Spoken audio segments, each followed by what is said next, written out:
Hello, everybody, and welcome to Asylum episode 65. And possibly 66 as well. Hey, everybody. My name's Ron Thomas. I love every one of you. Right.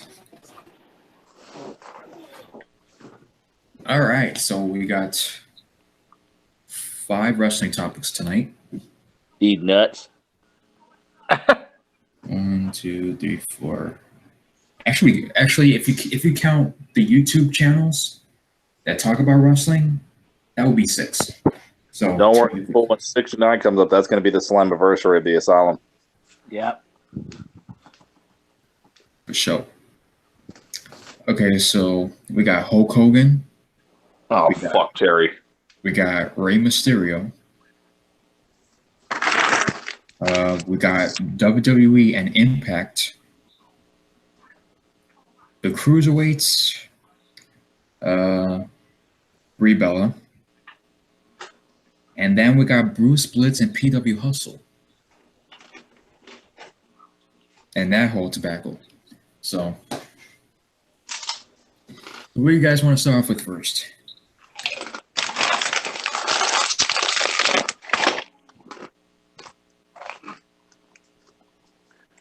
Bruce Blitz. Yeah. Bruce Blitz? Okay. Yep. Yes, Bruce Blitz. Bruce Okay. Shit. Oh, shit. All right, so while I'm looking for the video itself, so PWHustle did a all-in review just a few weeks ago. And at the end of his review, he talked about Bruce Blitz and what he thought about All In. Not really his thoughts because he didn't really watch the show. Bruce didn't watch the show. But there's some things that Bruce said about All In that PWHustle kind of went off about. So what we're going to do is we're going to be doing a reaction to PWHustle when it pertains to it. Now, before that, I think some of you already know what PWHustle said about Bruce. So if you got any comments before we actually react to it, you guys can go ahead. Let us fuck. Well, We're definitely not doing that. Physically. Oh, God. God, only Vince would think that. they're gay for each other. Shut up, motherfucker. Born. Yeah. Team Hell No. Yeah. Yeah. 3-foot cock. Hey, get over here with your 3-foot cock. Yeah. Oh, I like to give it to Linda when she tells me no. Yeah. I just want to say that shout out to Flame Blaze because what we're going to be talking about in this topic is about wrestling, which Flame Blaze is not like talking about wrestling all the time. I'm just saying. Yeah. Yeah, only about Jason. But all right. So I found PWHustle. I found PWHustle's video. The minute mark. So let's go ahead and do a reaction. So let's do this. That's what it is. They love professional wrestling, and I'm somebody who likes professional wrestling. You guys like professional wrestling. We dig professional wrestling on sports entertainment, which gets me into something that I heard from Bruce Blitz when I was at my cousin's house, who's a Blitz team member, and I'm gonna get into that shit right now. Bruce Blitz went on this fucking rant talking about how wrestling today is fucking dead. Duh. And I couldn't believe what the fuck I was hearing. Now, my man Juice Man Mitchell, from what I understand, he's also a Blitz team member. By the way, shout out to Juice because he's actually commented on my videos as well, and I'm friends with him on Facebook. Oh, yeah. Shit. Juice. Yep. Anthony. That's the juice. Anthony. Sweet. God, Yeah. no. Yeah, suck dick. Yeah, so Anthony, we're doing an Asylum show, and we're reacting to PWHustle when it pertains to Bruce Blitz. So basically, Bruce saying how pro wrestling is dead, and PWHustle is responding to it. So let's continue. So he can vouch for this if he's seen it, so y'all know I'm not bullshit. He said wrestling was dead, and there's nothing happening in wrestling no more. So, what up, Big Ray, you fucking bitch? How the fuck do you say wrestling is dead? You got All In selling out. You got fucking the Garden selling out with ROH and G1. And you know why he says wrestling is dead? Because the WWE is fucking shit right now. I heard this dude go into this rant, and I said to myself, how the fuck does he say this shit? Because in his heart of hearts, I don't give a fuck what anybody tells you. The dude is a WWE fan. He is a hardcore WWE fan who is pissed off at the fact that the WWE sucks right now. And that's fine. That's fine. I'm not dissing.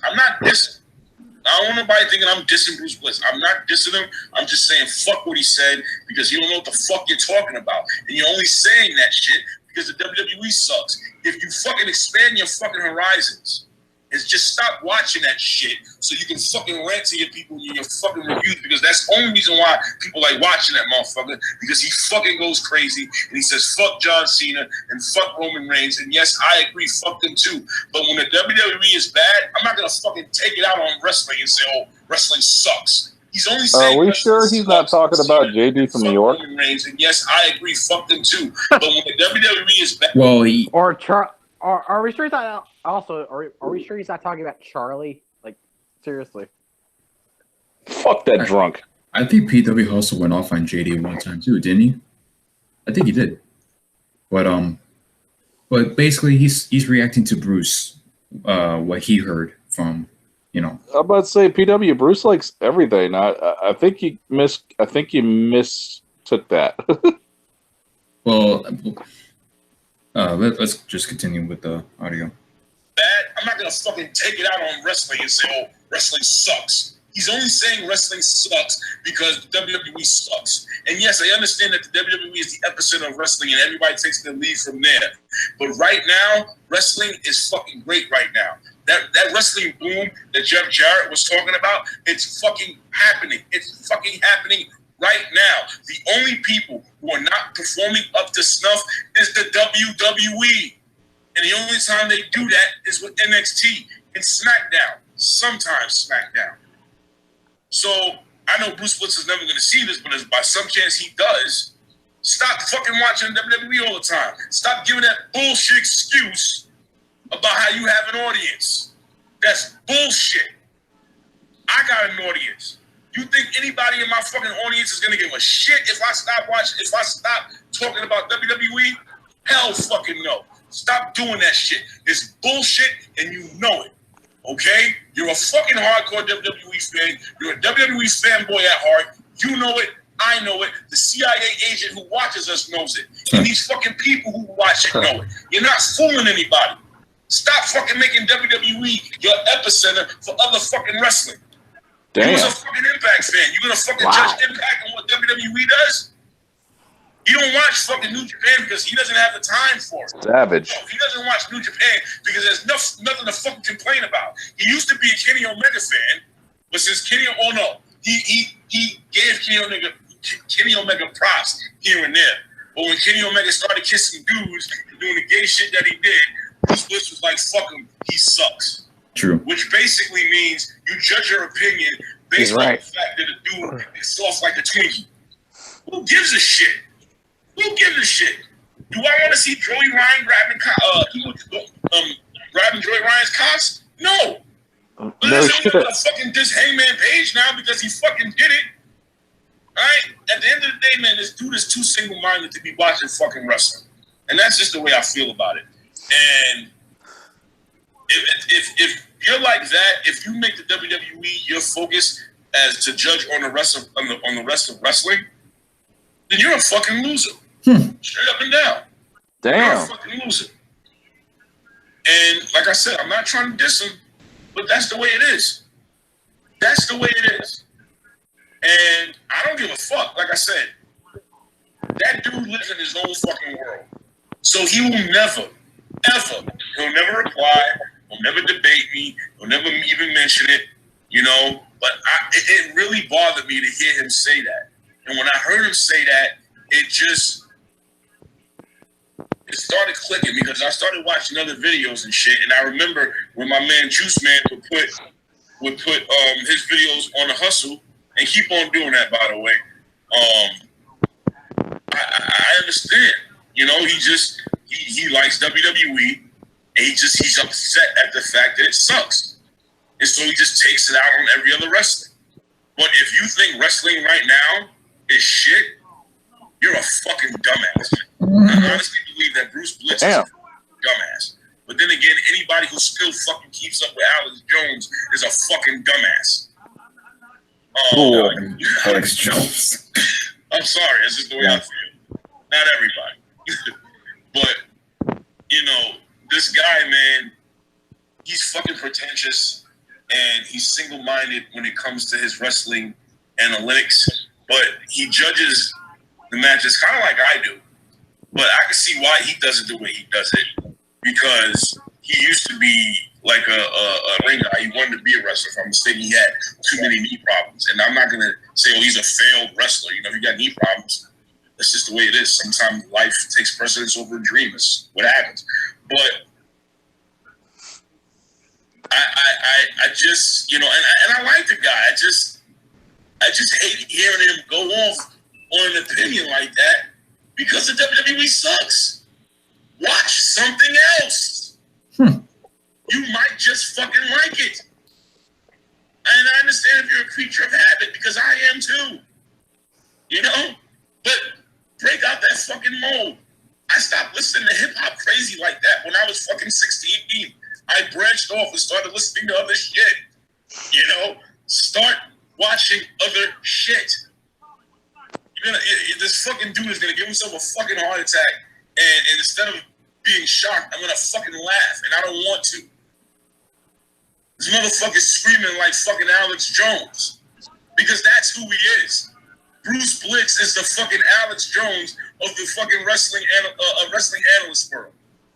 Straight up and down. He's entertaining as fuck, but the dude's out of his fucking mind.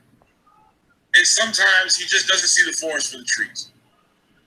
Wrestling fucking sucks. Fucking indie shows are selling out, but wrestling fucking sucks. Impact has got his buzz back, but wrestling fucking sucks. New Japan, ROH, sell out the garden, but wrestling fucking sucks. No, nigga, WWE fucking sucks. Damn. Smoke a Holy cigarette. shit, man. Shout outs to Bruce Blitz, the entire Blitz team. Y'all keep making money, nigga. Anyway, What the fuck? I'll see you guys later on. We might have a hustle show for you tomorrow. We might not. Okay, so yeah, that's pretty much the gist of it. Damn, he went full savage mode. Okay, so does anybody want to start off before I do? Or you want me to start first? I mean, I won't disagree with what he's saying about Bruce, though. I mean, what he's saying about Bruce is almost like completely true. I mean, we all know Bruce is a WWE fanboy. I think we all know that. It's because it's the only thing he watches and covers.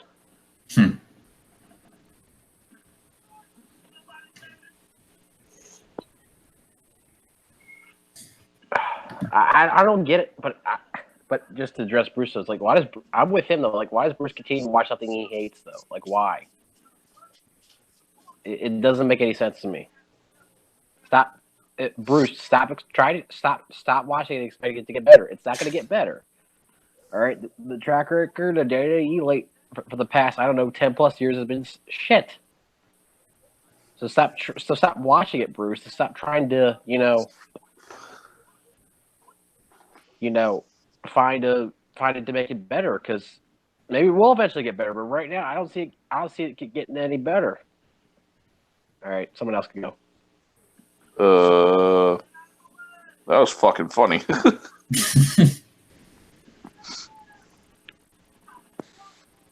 All right. I'll go because I feel like Robert's going to go more in depth than I will when it pertains to this, or same time. When it pertains to Bruce Blitz covering WWE, but still watches even though he complains, and it pertains to, I will defend Bruce on this one, on this part. When it pertains to him being a WWE fanboy, this and the other. Here's the thing, though. He does cover Impact Wrestling. He does cover that on his website, just like he covers WWE.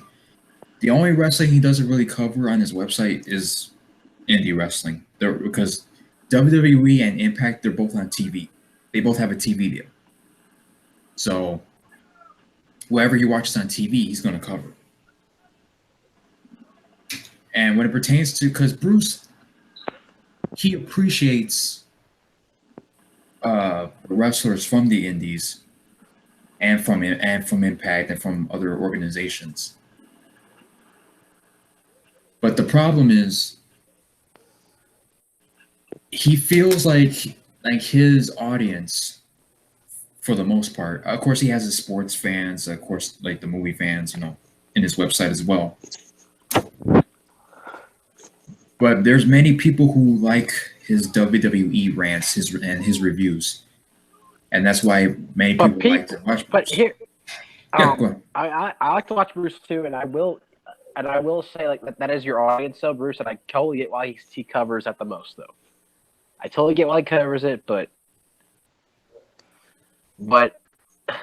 I know he likes to help, like basically review it for people who basically like us who have stopped watching it,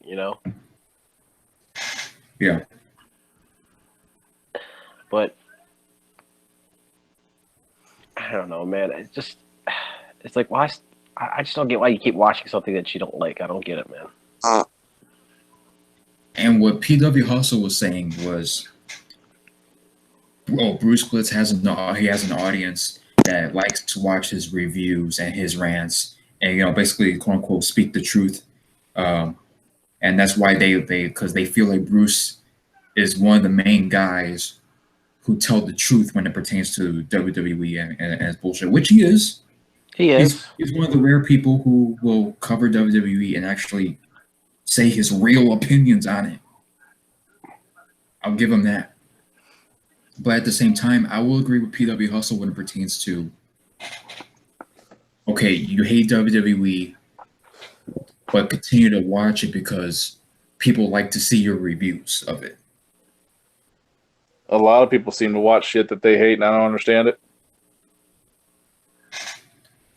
Because in Bruce's mindset and a few other people's mindset, they think like if Bruce were to stop doing Raw reviews or WWE reviews in general, there will be no other person who will tell the truth and actually give their real opinions, and would just leave it to the rest of these people on YouTube who cover wrestling that don't know what the fuck they're talking about. But at the same time, if you really want to make a statement, why cover WWE and then bash? Because I actually listened to what Bruce was saying. You're gonna rant on Joey Ryan, which rightfully so. Joey Ryan is a huge fucking faggot, but to say that you're not gonna watch it because of Kenny Omega and some of the fruitcake stuff he does, and because of Joey Ryan of the fruitcake stuff he does.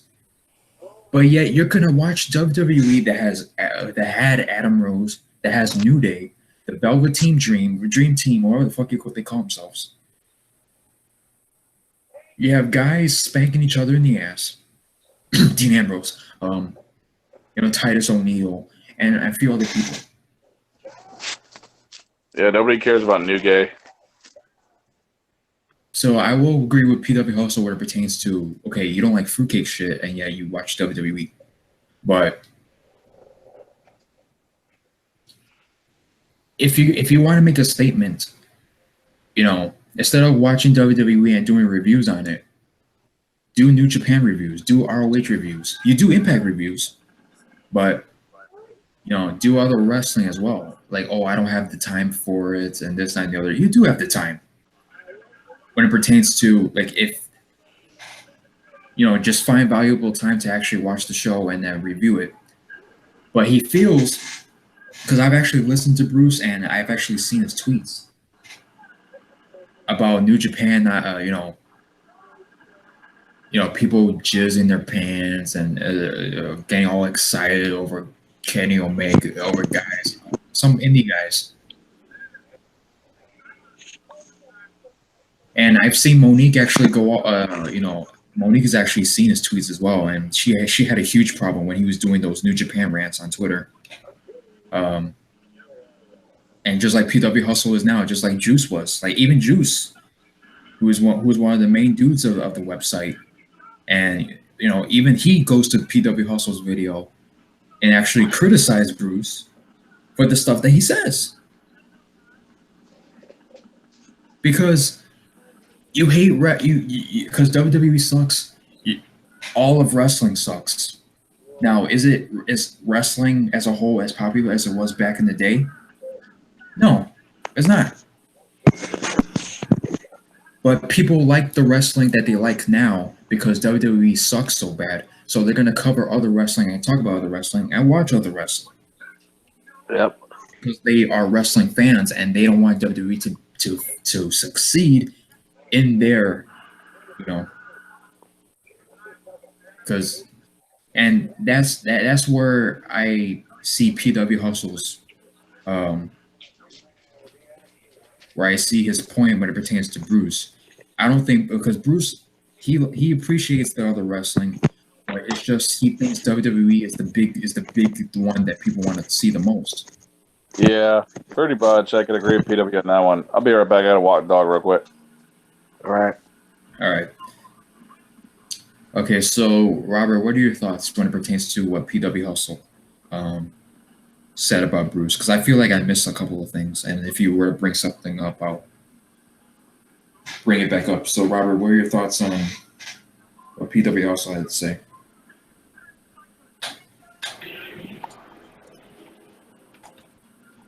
Okay, so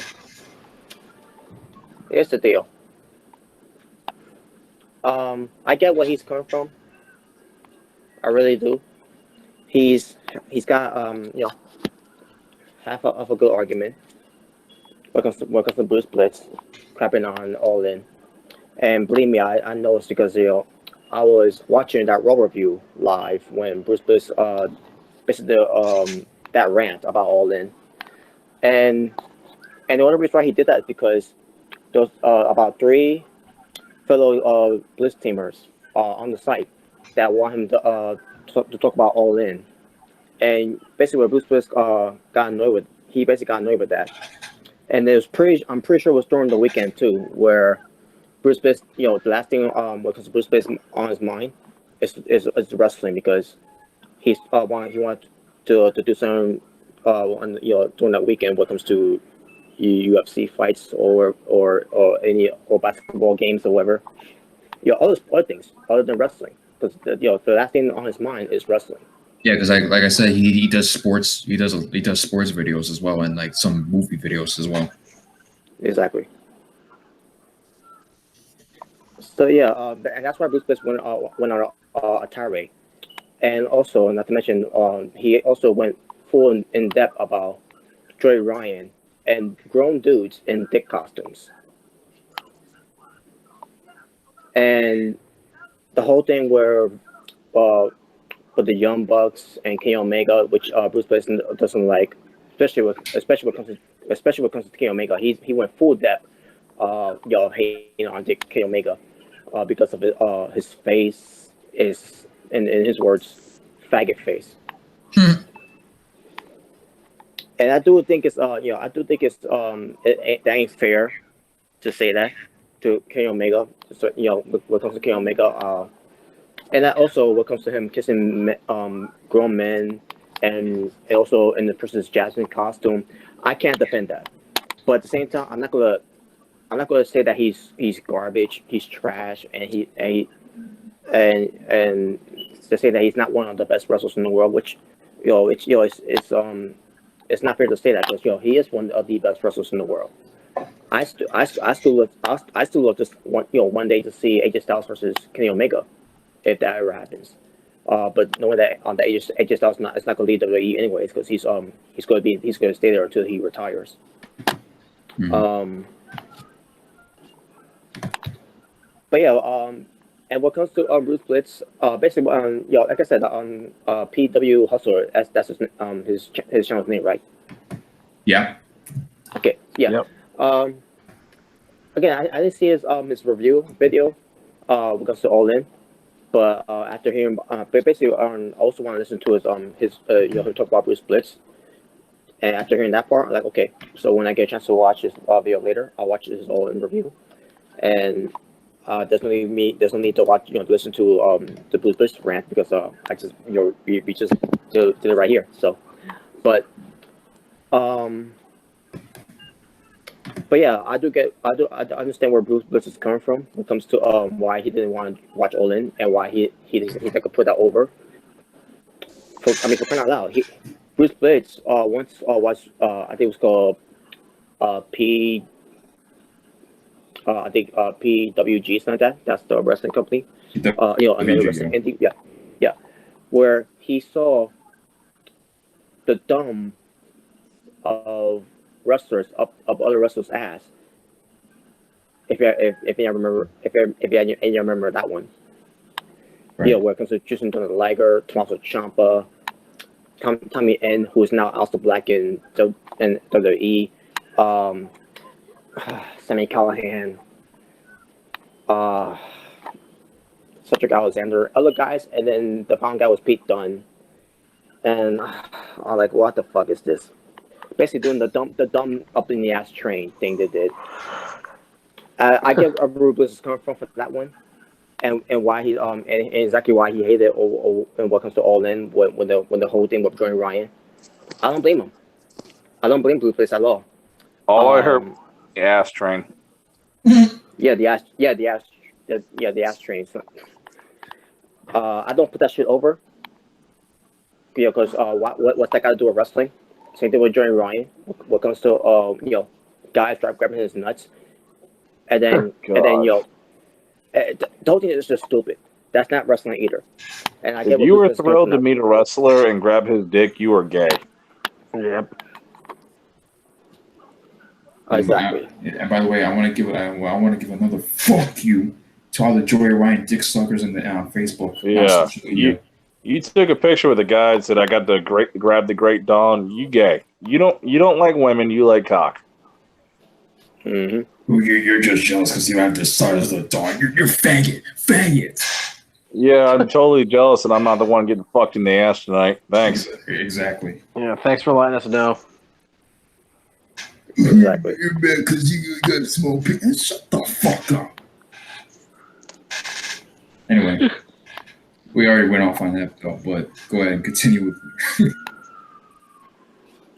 But yeah, Bruce Blitz, he from this point to cover WWE, because he's talked about this before. When it comes to his past reviews, he's still a WWE fan, but is he a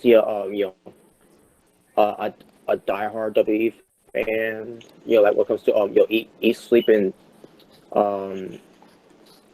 think WWE 24/7 or shit, no.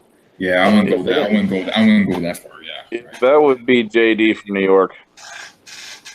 Exactly. Yeah, that's a good example. At least Bruce covers Impact, JD. Anyway. Yeah, and that's what Bruce Blitz does cover Impact Wrestling, but here's the thing: Bruce Blitz has not been covering Impact Wrestling lately. I believe the last time he covered Impact Wrestling was about 2 or 3 months ago. I haven't seen a review of Impact on his website in a long time. Damn. Man. Oh boy, yeah, it's like. And he hasn't even covered NXT. NXT he covered Robot mode. damn it, really? Okay, now you sound good. Damn, what's wrong? Yeah, my connection been acting up. I don't know why, but basically, yeah. Bruce Blitz doesn't even cover NXT that much anymore. The last NXT he covered was the Takeover show from Brooklyn.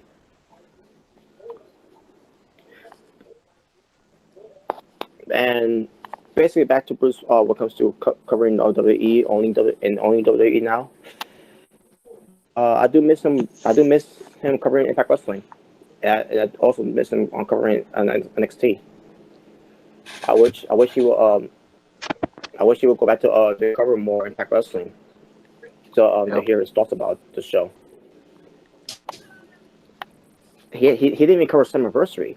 That's how far back he has cover it. That's a big L right there. Oh yeah, Bruce, you took the L right there with that one. Yeah, because think about it, we all see Impact. We all saw Summerversary. We also one of the Impact Wrestling's best pay-per-views so far this year. We're not done yet. Aside from All In, probably one or two top, one or two greatest shows of this year. Yeah. And when it comes to Impact Wrestling, they're not done yet. We still got Bound for Glory coming up. Yeah. Yeah, it's like, come on, Bruce, what the fuck, man?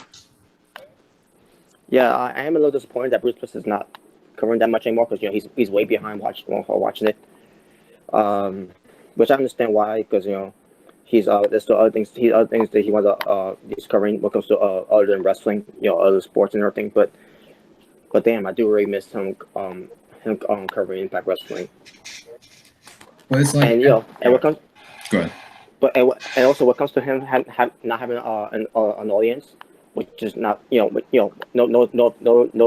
offense to PWHustle, but he does have an audience. I'm always on his site to watch his live reviews on Raw, SmackDown, even on lately on his hotlines. I see his audience is they're either in the comments or and sometimes they're even when they're not in the comments, they're watching it live. I mean, I don't think he meant to say that. Oh, Bruce doesn't have an audience. I don't think he was saying that. I think he was saying like because like I said, Bruce would talk about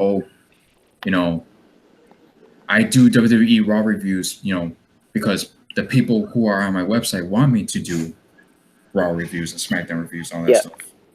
Yes, that too. That too. That's also one of the reasons I was.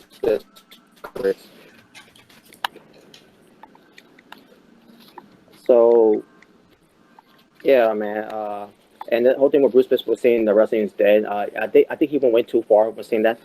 But at the same time, you also had Jim Cornette at one point who said wrestling is dead too. Well, Jim Cornette hates everything, so. Yeah. Jim Cornette's always on his man period. Yeah. At the same time, he does hate Joe Ryan too. So. What the fuck are you talking about? Oh god, but yeah, that's what when it comes to Bruce Blitz ranting about All In, why he ranted about it because of the audience, of his audience on his site. They want him to talk about All In, knowing that they know that he doesn't like Kenny Omega, he doesn't like the Young Bucks, and he especially doesn't like Joey Ryan. And then after seeing photos of Joey Ryan's entrance with the men in thick costumes, that's the reason why Bruce Blitz ranted, and went crazy on his rant during that Raw review that he did. But by the same token, you've had the New Day. You have the New Day. The Velvet Dream. Well, that's an NXT, so I guess that doesn't really count. Yeah. But you just have shitty, boring, repetitive garbage on a weekly basis when it pertains to the WWE. You still have fans sit there and talk about how the show was actually pretty good. You're on some drugs. Now I get Bruce. He based on like all the videos he does and with everything with his life, you I can tell right now this dude barely sleeps. He barely sleeps. And dude, this dude even went on one of the Raw reviews and literally said that he turns down family events to cover this shit. That's how dedicated this motherfucker is. He did. He did. I remember. I watched that review. But also, because here's our standpoint. I know I understand his standpoint is, oh, I don't want, I want people to watch my video like because they feel like I'm the only one that can. But at the same time, if you want to make a statement, in our standpoint with it, if you really want to make a statement, if you were to stop covering WWE, because here's my thing. I liked Bruce's reviews. I haven't been on the website in a while. I like when he goes off on WWE, but it's even to that point with me that I don't even want to see Bruce's reviews because it's just that bad to watch and to listen to. You got a point there. It's just like I'm not saying Bruce, he's not entertaining and he doesn't do Raw reviews like he used to because he's been himself from day one. But it's just even like because it was easier for me to say because I haven't watched WWE in a long time. So if I were to watch one of his reviews, it's gonna be like, damn man, I haven't missed much, and damn man, this is just falling apart. Like it's even to the point with me where I don't even feel like watching his reviews on it because WWE is just that bad. That I don't even want to see reviews about it. Or I don't care to watch reviews about it. Maybe a few YouTube clips here and there, but I just don't feel like it. Nah, it's like for one, stop talking about something you don't like. Yeah.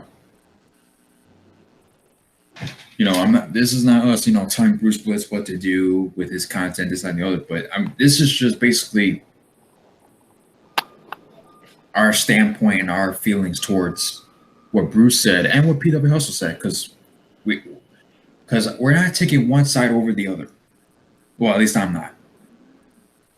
I'm because we all mutually defended both sides of the argument. PWHustle said, "Oh, Bruce, he hates wrestling altogether. He's a WWE fanboy. This and the other." I don't agree with that part, but I will agree with him on this: that if you really want to make a statement, cover other wrestling that's not WWE, because doing that is telling your audience and telling other wrestling fans who watch your reviews, hey, he's being serious because he's been covering this shit since the beginning, and even he gave up on it. People need to stop giving WWE the platform to talk about because they don't deserve us watching. After everything these people in this company have done behind the scenes and even talking shit to their own fans on their TV show, it's like, why would anybody want to cover or watch this shit? I don't know, man. And not to put this dude on blast, but James, I mean, even Mad Genius to an extent. I've heard of James not doing Raw reviews anymore. This, that, and the other. And then there's this one day where somebody returned or something happened, and then he went back to doing Raw reviews. And it's like, wait a minute, you hate wrestling, you hate WWE. You'll do Raw reviews again, but you won't do reaction videos to Impact Wrestling. Yeah, almost as bad as somebody saying, I'm not going to do videos on this subject again, and then next day they're doing it again. Yeah. Mr. Omega. Oh, fuck Omega. I won't rant anymore on fucking WWE 2K19. But that's been every fucking video you've posted. You've ever made. Yeah. I'm done with this shit. I'm done with this shit next day. You motherfucker, shut up. And by the way, when it comes to MG, the last time he watched WWE was WWE Backlash when Samoa Joe lost to Roman Reigns. That was a few months ago. Yeah. Yeah. When Samoa Joe lost to Roman Reigns, MG and he kept his word since then. A few clips on YouTube. Because Bruce Blitz will advise him to see some about what WWE did. Or something, a little something. But Bruce Blitz, but MG will not watch some of it, and he'll basically he'll watch wherever that Bruce Blitz will that will entertain him. But other than that, MG just doesn't watch the show fully anymore. He doesn't care anymore, basically. And by the way, look at the Bruce Blitz. How Bruce Blitz he did see All In, and he did the results on Raw review. That's a good point there to make there too, because he also talked about before that you don't have to watch Raw to do to analyze your results about Raw. And I want one of those people that Bruce, you don't have to watch Raw to give us the results of Raw. Just don't watch Raw anymore, and because if you don't like what if you don't like the just show, rant about the shit that you see on the internet or some shit. Say, oh, this is what they did. Then fuck them. Okay, cool. Yeah, if you don't like the show, you don't have to watch it anymore.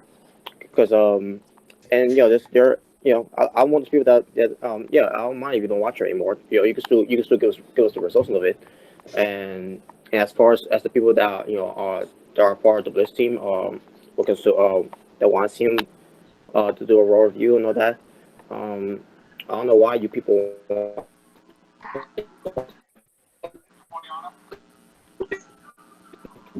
Robot mode.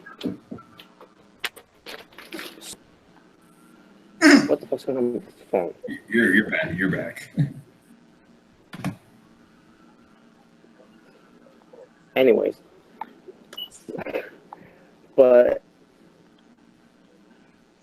when it comes to the audience that wants Bruce to continue to cover Raw, why would you want him to cover something that he doesn't even want to watch anymore? Basically it's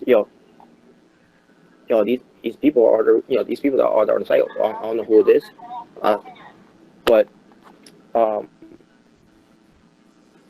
you're the ones that are giving to Bruce, you're the ones that are giving the man to cover something that he doesn't want to do anymore.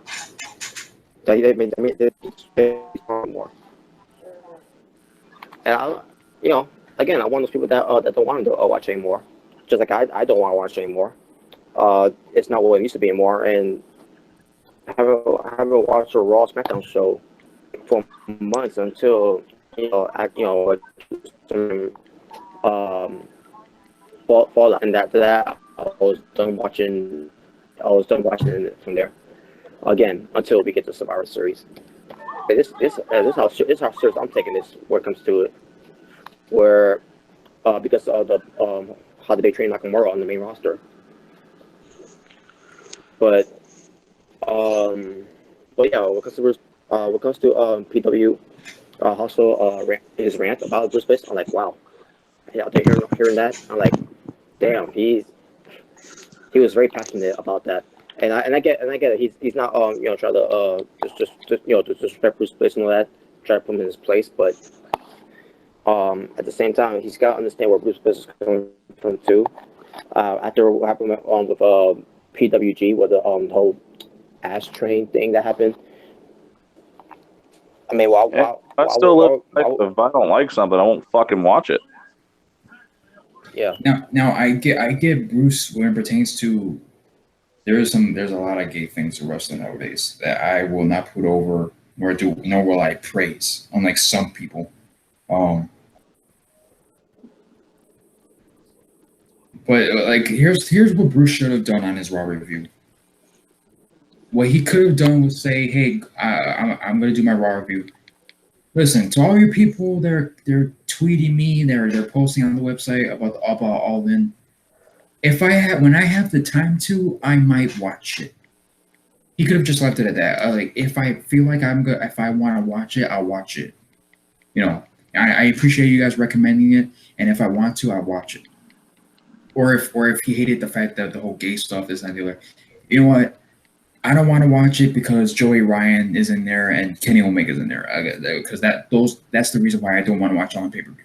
Okay, he could have said that too. You can't say, but for him to say wrestling's dead, that's where people are like, wait a minute. You're saying all wrestling is dead, and yet the only thing you're covering on your website right now is WWE, and you're not even watching any other wrestling. Yeah. Wrestling is WWE. Mm-hmm.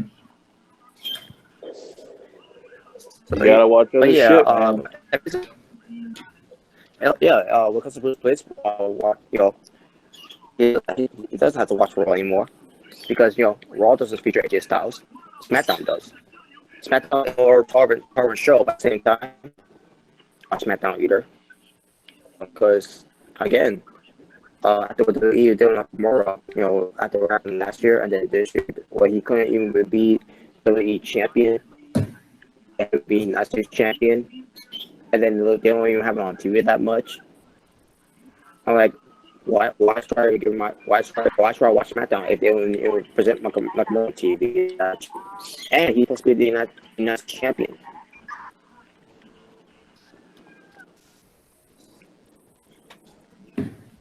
I get with Bruce Wayne per se because I've been one of those people, to not watch WWE, but watch Bruce's reviews because they're entertaining for one, and two, he tells it like it is.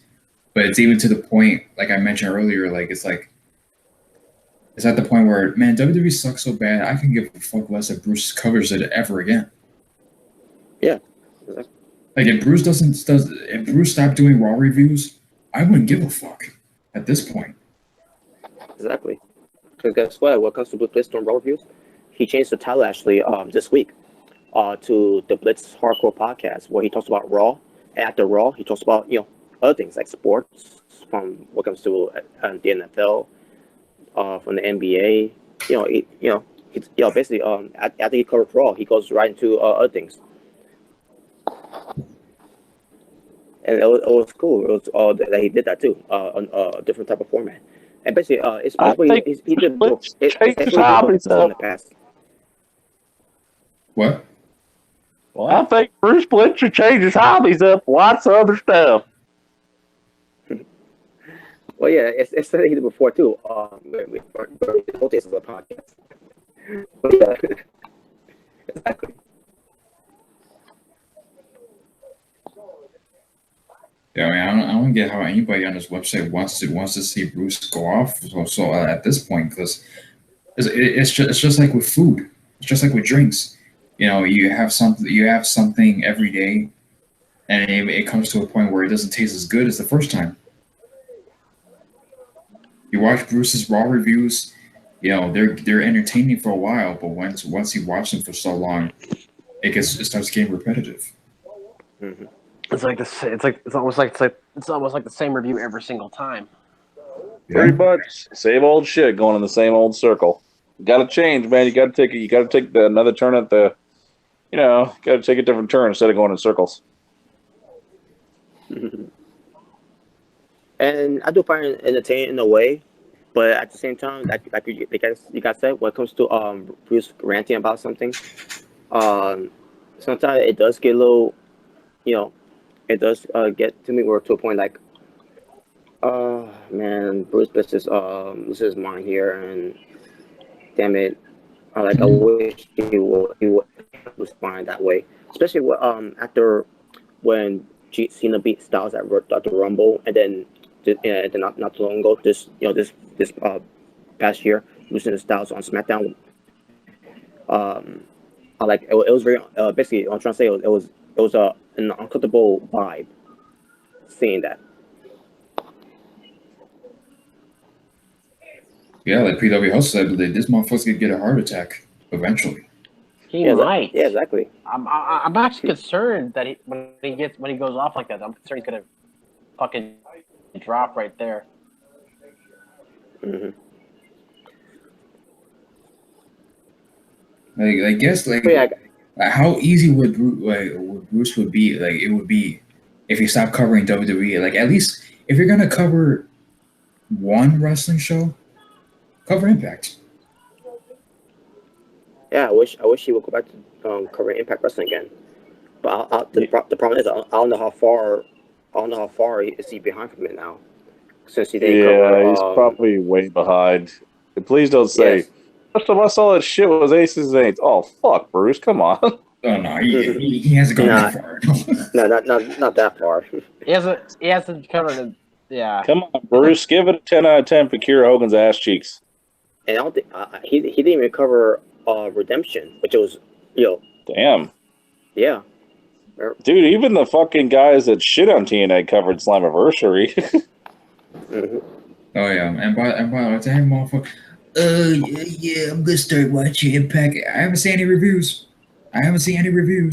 Oh yeah, says they'll start covering it. It hasn't done it yet. You know, Nah, all these people, Mr. J to the fucking D is married to WWE's dick, and he loves to swallow its nut. you know, to all these people bashing Impact. Oh yeah, Impact's there. What was the last time you watched it?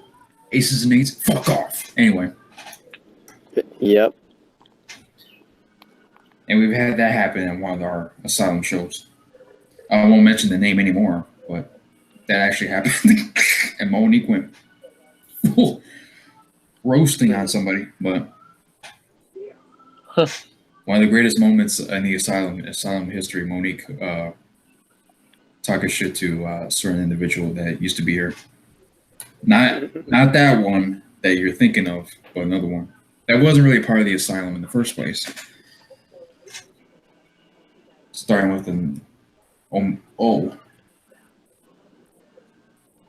But yeah, anything else? Any last thoughts on Bruce and PW? Yeah, I just want to say. Drama. Well, speaking of drama, shout out to you, Flame Blaze. Fuck. Ooh. Did he upload a video? Hey Matt, how you doing? But yeah, I just want to say, when it comes to Bruce Bliss saying that wrestling is dead, only in WWE wrestling is dead based on how they book shit and how they present it on TV. Exactly. But as far as when it comes to PWHustle, what he said that wrestling is not dead, which it is true, because there's other options than WWE, because outside of the indies. When it comes to the indies and when it comes to Impact Wrestling, and New Japan Pro Wrestling, which is when it comes to New Japan is a bigger platform next to WWE. Those people are the ones that keep wrestling alive. Now, are there things that piss me off about what they do in the indies, like the whole Joey Ryan and the whole fruitcake shit? Yes, but besides that, which if you enjoy that part, more power to you guys. But at the same time, it's at the end of the day, it's all about the wrestling. At the end of the day, all I care about is the wrestling, and promos, they do matter. Segments, what comes to that has something to do with wrestling, yes, that do matter. But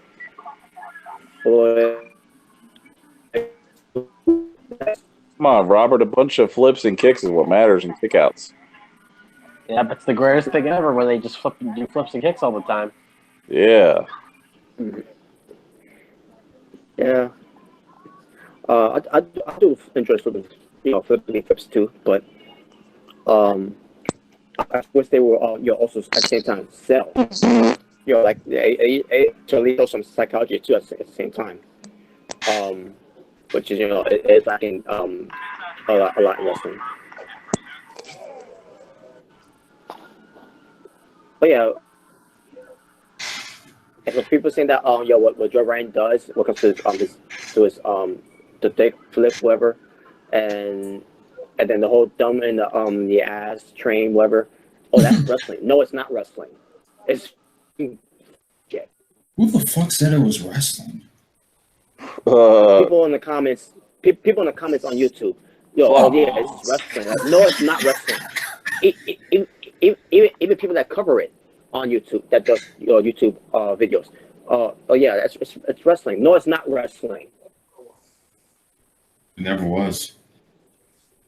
It never was, exactly. Faggots. Because if it was wrestling, people back in the old days of old school wrestling would have done that shit, but they don't. They did. I mean, they did it. You want to know why? Because back then, it was not about thumbs up and asses. It was not about grabbing someone's dick and then flipping them over or whatever, or twerking or unicorns and or that fucking bullshit. Back then, it was about legit badasses. Yeah. Those were the people that kept wrestling what was when it meant something.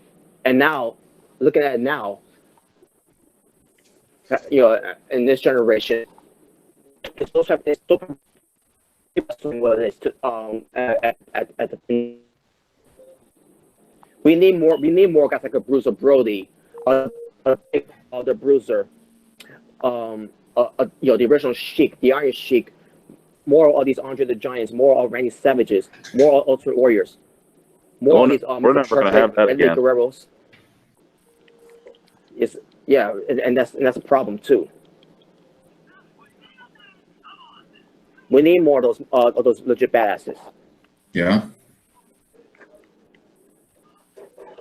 No. Oh, you have the size of the dog, so basically you want Joey Ryan to fuck you in the ass. That's the message you should get. That's what wrestling our Joey Ryan fans. That's the message you're sending, though. Oh yeah, you don't have the size. You have a small penis.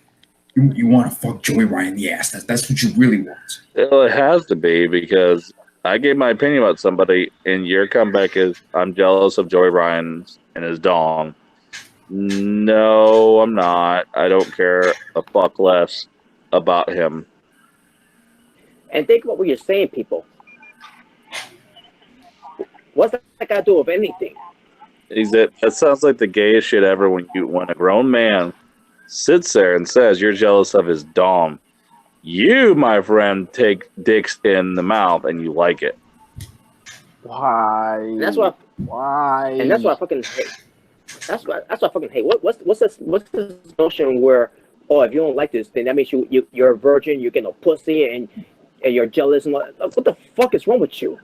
Oh, dude, they say that. That's the guys who are virgins and get no pussy. That's with everything. If you get your opinion, you don't like something everybody else likes, you automatically know you're going to get a comeback of, oh, virgin, or oh, you're a faggot. So because I have a different opinion than you, I'm gay, I'm a virgin. What logic is that? How does that make any sense? Yes, retard. Yes, people who like indie wrestling and are smarks and virgins and faggots. That makes I don't like what you like, so automatically, I'm guilty as charged. Okay, retard. You better go get some hooked on phonics, go back to school again. Hooked on phonics.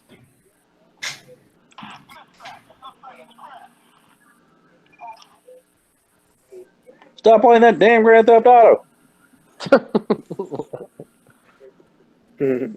Yeah. Well, I got nothing to say about this point.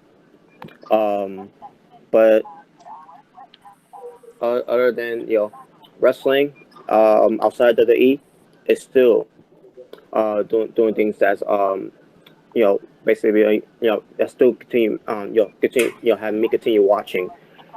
Other than besides other than WWE, they're not doing anything for me. Only thing that I do watch because of WWE is 205 Live and NXT, but that's all there is to it. And then also pay-per-views. But other than that, I don't watch Raw. I don't watch SmackDown. And when it comes to indie wrestling, they're doing things are wonders, especially Impact Wrestling. Hell yeah.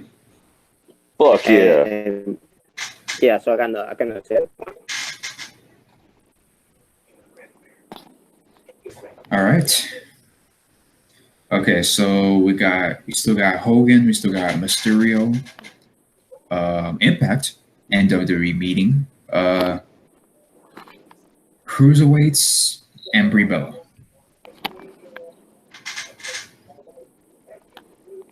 All right. Rey Mysterio Jr.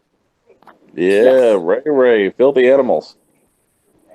All right, Rob. Okay, Robert. So you'll have the floor when it pertains to this topic. Okay. So yeah, before I do, once again, shout out to Flame Blaze because we're talking about another topic when it comes to professional wrestling. Who the fuck? Anyway. Who's that? Well, according to what I heard from sources, his real name is Matthew. Who the I don't know anyone named Matthew. Must be talking about Dave Matthews. Must be talking about Dave Matthews. Fuck Dave Matthews. But anyways, Rey Mysterio Jr. For those who has not figured out yet about Rey Mysterio Jr. Well, yeah, find out you want it. Rey Mysterio Jr. is officially back in WWE. Signed a 2-year deal contract with the WWE. So what's this mean for Rey Mysterio Jr.? Well, besides him being on 2K19 video game, which is by the way, fuck that game. But Rey Mysterio Jr. could mean that he could be the next inductee into the WWE Hall of Fame class of 2019. Well, Yeah. and also, I don't know what comes to his contract. What comes to him being either a full timer or a part timer. I'm assuming he's got the part timer deal. But of what I'm hearing so far, the rumors that he might be going to SmackDown, which it kind of makes sense because he did came to SmackDown back in 2002, which was one of the best debuts I've seen in of his WWE career. Remember that whole thing where he popped coming out of the stage and like, holy shit, that was cool. Now when that first happened, I thought he came from the ceiling. To be honest with you guys, because I blinked my eye for a little bit, and like, holy shit, like I was like, that was cool. Like where he came from? Like they came up there or something like that. Like and then later on, you're okay, that's where he came from. But at the same time, that pretty cool. That was pretty cool. Yo, who's that jumping off the sky? You know, I miss that theme song. Spidey boy. Spider-Man. Spider. But anyways, yeah. But Rey Mysterio Jr. He is awesome, man. You know, a great wrestler, a great cruiserweight, and also got a great personality, great charisma. He's obviously a comic fan. Based on of his entrances that he did in WrestleMania, and also especially when it comes to All In, just like Wolverine. Yeah, and also even like That man puts money into that man puts good money into his gear. yeah, and he also did Black Panther. Yeah. But anyways, Rey Mysterio Jr. He's back with WWE. I wish he wasn't back with WWE, to be honest with you. After, the last time he was with WWE, when it came to the Royal Rumble, where I was really pissed off during that time where they were so stubborn, WWE, to not put Daniel Bryan in the Rumble, and to make matters worse at that time, they had Rey Mysterio Jr. of all people to come in as number 30, knowing that by not giving the WWE fans what they wanted, that those going to slow Rey Mysterio Jr. because of that, and he did not deserve that. No. I was so pissed off when they did that to Rey Mysterio Jr. he didn't deserve to get crapped on like that. And shame on those fans, by the way. Fuck these fans for Shino Rey Mysterio Jr. for that. Oh, when he came out, you're talking about the Royal Rumble? Yeah. Yeah, that was total bullshit. It's like, oh, we didn't get our Daniel Bryan. Man, fuck you. Yeah, I get it. Daniel Bryan, he should have been in the Rumble, but you people had to take it on Rey Mysterio Jr. No, he didn't. That was not right to do that to Rey Mysterio Jr. And No. of course, the WWE is no better. And fuck WWE for doing that too. But at the same time, these fans should not be booing at Rey Mysterio Jr. They should have been doing the hatred to WWE for that. But no, but anyways, but basically, because of that, and also before that, Mysterio loses to Cena, the title, even though he won that belt against The Miz, and then 2 hours later, having to lose to Cena, bullshit. I was so fucking pissed That off was during absolute night. bullshit when he lost the belt to Cena only after 2 hours. How can you lose to a guy you can't see? Oh, there we go. I hated it. Oh, I fucking hated it. I can't see Cena. I can't see Cena. I don't know who he is. Well, Yeah. he's not there every week anyways because he's got a part-time schedule. And Butch probably fuck you, Cena, you fucking hypocrite. Yeah, Always fuck fuck- that steroid fucking horse-looking motherfucker. Bashing the Rock, but you're not here every week and all that, and you're a part-timer. Like, look at you. What that makes you, hypocrite? Motherfucker looking like the horse off Mr. Ed. But anyways, but yeah, I was so fucking pissed off when Cena beat him for that title. Mysterio was like, kind of promo, and also Cena was there shaking his hand and walked away. Like, what the fuck was that? And then also Mysterio kind of promo for being the league champion. It's like, and he referenced AC/DC's song. It's a long way to the top if you want to rock and roll. I was loving it. And then they advertised Mysterio versus Cena. I'm like, what? I'm like, he better win then. And then he didn't win. I'm like, what? Are you like Cena? And then I was snapped with CM Punk return.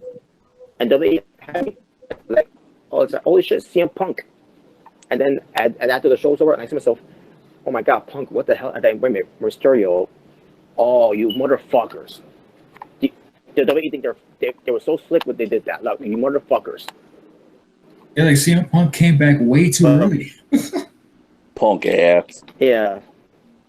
That's me for you, Dave. But at the same time, WWE was fire. I mean, this is they haven't to say I quit, and then he came back the next week. Oh yeah, Kevin Owens. Yeah. Yeah. We don't care about CM Punk ass. Yeah, I rather would have seen Rey Mysterio and CM Punk at SummerSlam 2011. I would have been more interested in that match. Exactly, because I remember when they did the whole thing with Punk, when he was gone from WWE and all that whole storyline where Triple H was and basically Triple H, Bret Hart, and Rey Mysterio were WrestleCon. What comes to also do something about something for SummerSlam, and then CM Punk comes in to invade, and then Mysterio was I think Punk said something Mysterio, and then Mysterio stand up. I thought that was going to be the match for SummerSlam, but no, they decided to go with Cena and Punk again, and I'm like, what? But after what you did, WrestleCon, yeah, because Rey Mysterio Jr. was in the was in the middle of that tournament to be the Crown WWE champion, and Mysterio won that tournament, and then only for Cena to win the belt from him. I fucking hated it, man. 2011 was fucking bullshit what they did with Mysterio. It should have been Mysterio and Punk at SummerSlam, not Cena and Punk. Yeah, that was a hunk of shit. Yeah, and But then people are anyway, gonna say, people are gonna say, oh, he's a company guy. He's gonna do whatever WWE makes him do. At the same time, we have the right to give our opinion on how bullshit it is. Yeah, company guy, but he's so far in the company, he's he has a little bit of power, you know, to do what he wants. Exactly. But Yeah.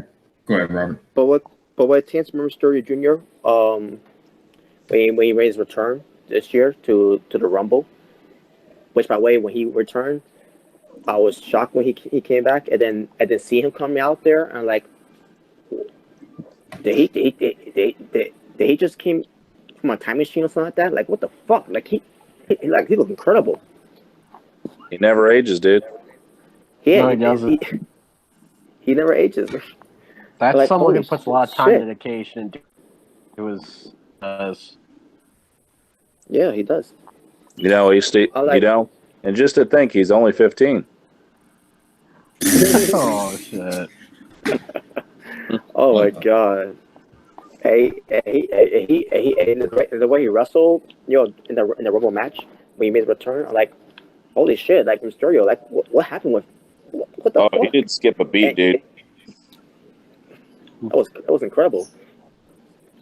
And then what came to the fans, cheering for Mysterio when he came back. Like you know what? At least WWE did the right thing there by to right the wrongs after 2014. Mm-hmm. But at the same time, this is Rey Mysterio Jr. who's one of these old school wrestlers from the 90s. I mean, I love seeing Mysterio Jr. wrestle and everything, but I would love to see him wrestle, elsewhere instead of the WWE. And basically, what comes from Mysterio Jr.'s contract, again, I don't know if it's full time or part time. I'm assuming it's part time. And when it comes to contract, I don't know much about it, but because he is signed to a contract, he could get out of his contract. Even if he is signed with WWE or not. I don't know the whole full details of it, but yeah, Mysterio Jr. He's officially back with WWE. It's a 2-year deal. So expect him to be in the Hall of Fame pretty soon. Expect him to be an ambassador, and expect him to be around with WWE for the next 2 years. He's Mysterio Jr. He's the man. Yeah. I have never turned over Mysterio Jr. And with him going to the it's never going to change. It's not going to change for no matter because I think what he's doing is to make a lot more money when it comes to providing for his family. So I guess I'm not gonna stop being Mysterio fan because he's not to go back to WWE. To me that's the type of person I am. Yeah, if you go to WWE, whatever, it is what it is. But I kind of wish he didn't go back to WWE. But I guess it is what it is. It's one of those type of things. But that's all I gotta say for that one, though.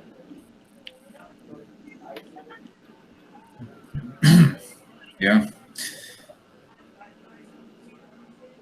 When it pertains to Mysterio, he's gonna make a few promises, be in the 2K game and go to the Hall of Fame. So, it's not like he's starting out in wrestling. He's made his name for himself, and he's gonna do what he's gonna do for his last run, and then he'll happily retire. Mm-hmm. And not come back to wrestling, unlike certain people. But yeah. Yeah, and if there's anybody that's earned it, when it pertains to Hall of Fame, when it pertains to being on the cover of 2K, Rey Mysterio is definitely one of them. He should have been. Yep. If they made a special edition, he should have been the special edition part. Mm-hmm. Yeah, so that's pretty much what I gotta say about it.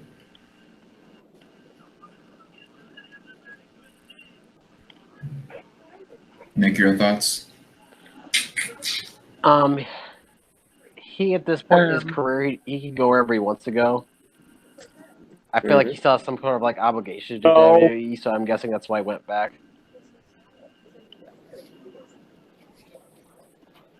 Yeah. So yeah, those are like really my thoughts. It's great that he's gonna be on like the cover of 2K19 though. Dude, I would still love to see Ray in fucking Impact and actually be like a leader of LAX. Oh my god, that would have been awesome. Fucking Dude, sick. that'd be like that'd be awesome. Like a heelish kind of Ray in LAX with the mask and the colors. Like, oh shit. Yeah. That would have been awesome. 619 LA.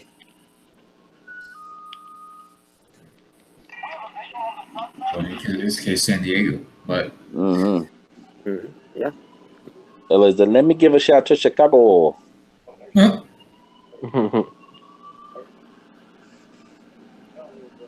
All right, so let's see here. We got Wonder how tall his kid is. Dominic looks like he's like a good 6 feet tall. Oh my god, yeah. Yeah, he's a big kid. Last time I saw him, he was on just season 3 of Lucha Underground, and I'm He's like, got the wow, face of daddy and shit, and the height of mom. Oh yeah. Oh, he's bigger than his mom too, by the way. Oh shit. Like, yeah, wow, he's huge. Well, there's always someone down your family tree that could have had the height. You could have get it from somebody else. And he's trained to be a wrestler. That's gonna be cool. Yep. Yeah, just don't botch any 619s. if he does 619s. Okay, so we got Brie Bella, Cruiserweights, WWE Impact meeting, and Hogan. Fuck Hogan. Okay, let's start with Hogan then. Yeah, Terry's a real piece of shit. Terry. So the real American is going to Saudi Arabia. Oh, you're talking about Mr. America. Yeah, he was awesome. Oh, I am a real American. What the fuck? He came up with that theme song too, when he was Mr. America. American man! Yeah, he definitely wasn't. Because he definitely was not Hulk Hogan. American males! Oh, God. American males! He should have been the manager at the time for the American Male. Yeah, that'd be great. With the Mr. America gimmick, that would have been perfect. All right, so what's this whole deal with Hogan and Saudi Arabia? Now, I don't know the full detail of it, but when I heard that Hogan's going to be in Saudi Arabia, basically WWE Crown Jewel, that's the next so-called pay-per-view on the network. My guess, the Saudi Arabia's people, like, again, what comes to the Great Royal Rumble, oh yeah, we want to see Undertaker to be on. Let's see Yokozuna, even though Yokozuna and Ultimate War's been dead for years. Yeah. Well, what the fuck was that? Yes. So basically, when it comes to the Saudi Arabian people, when it comes to they want to see Undertaker, Yokozuna, Ultimate Warrior at the Great Royal Rumble, I'm pretty sure they were probably thinking about the 90s Ultimate Warrior, Yokozuna, and Undertaker at the time. No, they were thinking about Falaba. Oh, fuck. Oh, my God, Falaba. I think that's what they probably were confused about Falaba being Yokozuna. And yeah, no offense, George, but I understand why you like him, but it's Falaba. To me, it's Falaba. Yeah, fall trash. Yeah, trash. Fall on a ball. Fall on a ball. But yeah, anyways. I could even find his dick. Now, oh my God, that's ridiculous. Yeah, That'll be the bonus. That'll be the bonus. You know what? You get TNA releases Impact Wrestling too. That'll be one of the bonus DSL downloads. Try to find Paula Ball's penis. Damn it. Unlock Moose's extra, clothes.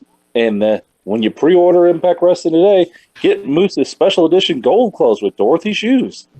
Oh no! Oh boy.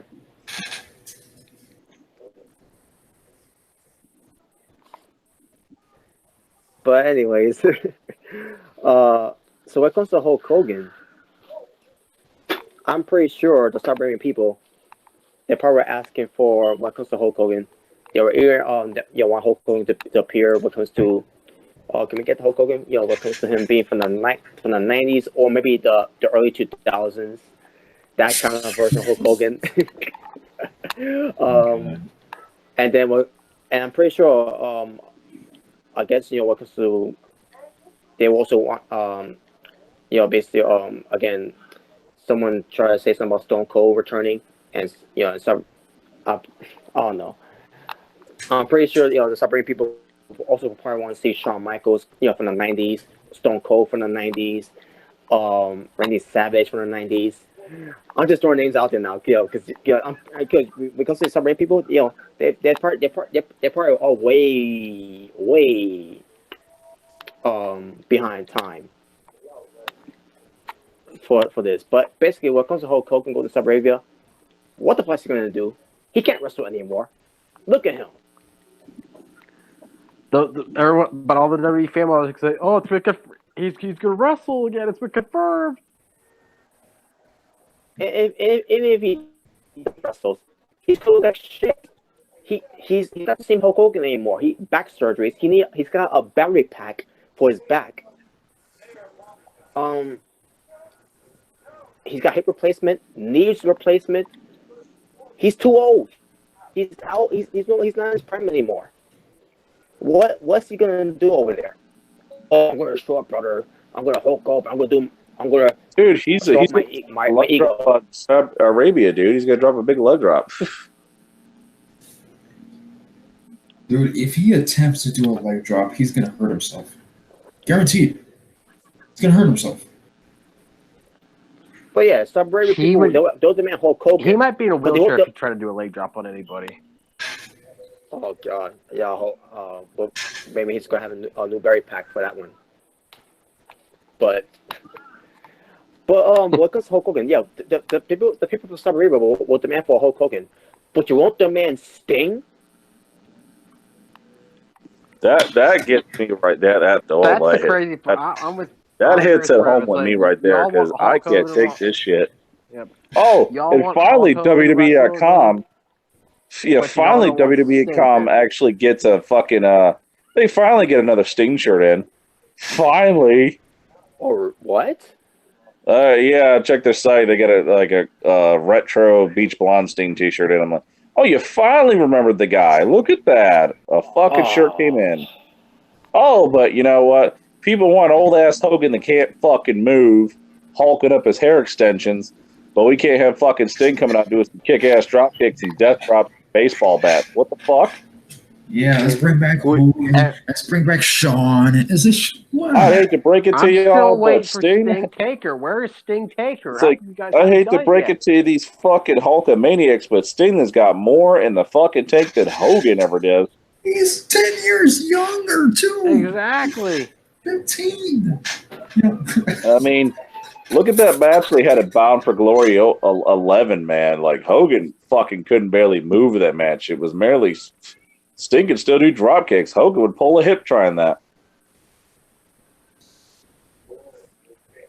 Yeah, let's bring back Hogan. Let's bring back Shawn. Let's bring back Triple H. Let's bring back The Undertaker, but let's not do anything. Let's bring back all these old ass motherfuckers, but not Sting. Okay, all the old WWE/WWF wrestlers, but let's not bring back WCW former wrestlers that became big in WCW. Yep. Aside from Goldberg, but you get the point. Oh, what surprised me? They also demand for Goldberg too, even though Goldberg has been wrestled over since his match with Brock Lesnar. Oh, fuck Oldberg. The man. It's fucking Doug Grandpa. Oh man. Yeah, he does look like a grandpa. I hope to God he can spare somebody in a wheelchair. I don't know right now, but yeah, I'm thinking about a certain individual that tries to get back in her videos, and I'm thinking Kane, Zack Ryder, wheelchair off the, I'm thinking about a moment. Stay off the weed. Anyway. Shut up. Fucking prick. Fuck you, you bastard. I'm gonna fuck your ear. What? Oh, like Randy Orton, okay. But, Oh no. Oh, fuck Mr. Boner. Apex Predator. Yeah, so is Luke Dog.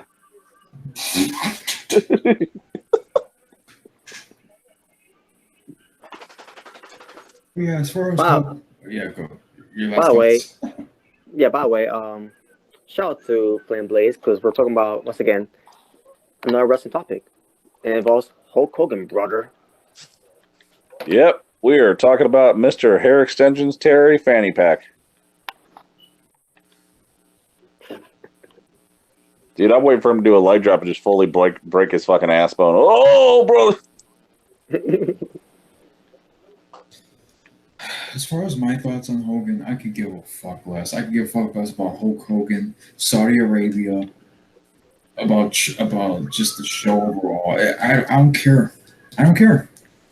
Dude, I could never get into Hogan, period, even in his prime. It's just, I can't get into a guy where he hulks him in a match, and he wins a match from dropping a fucking leg on your head. Wow, what a great man move. He drops a fucking leg on you. That's a great finishing move. Yep. Well, to be honest with you guys, the reason why he used a leg drop is to put exclamation because his real finishing move is the big boot to the face. What the fuck? He really, and by the way, he really did injure himself when he threw Andre the Giant. When he lifted up Andre the Giant, he really did hurt himself doing that. Because he's a fucking idiot. And here's the thing, yeah, I respect Hulk Hogan, guys. I do. I wasn't a big Hulk. Wrestling-wise. Yeah, I wasn't a big Hulk Hogan fan at the time. When I first saw Hulk Hogan, I'm like, what's the appeal of this guy? And I get it. I see the popularity. I get why people enjoys Hulk Hogan. When it comes to the '80s or the Hulkamania run, and then falling in the '90s and everything, and then seeing him, becoming the heel with the forming the NWO.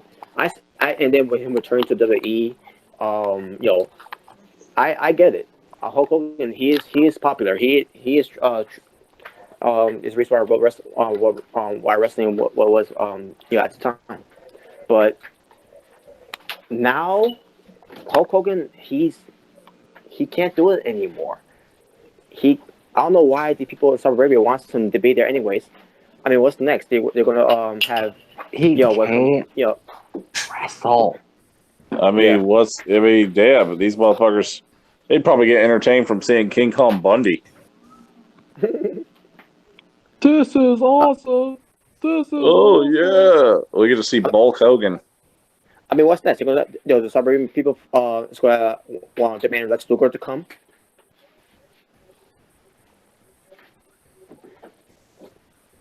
Fucking Hogan, I swear.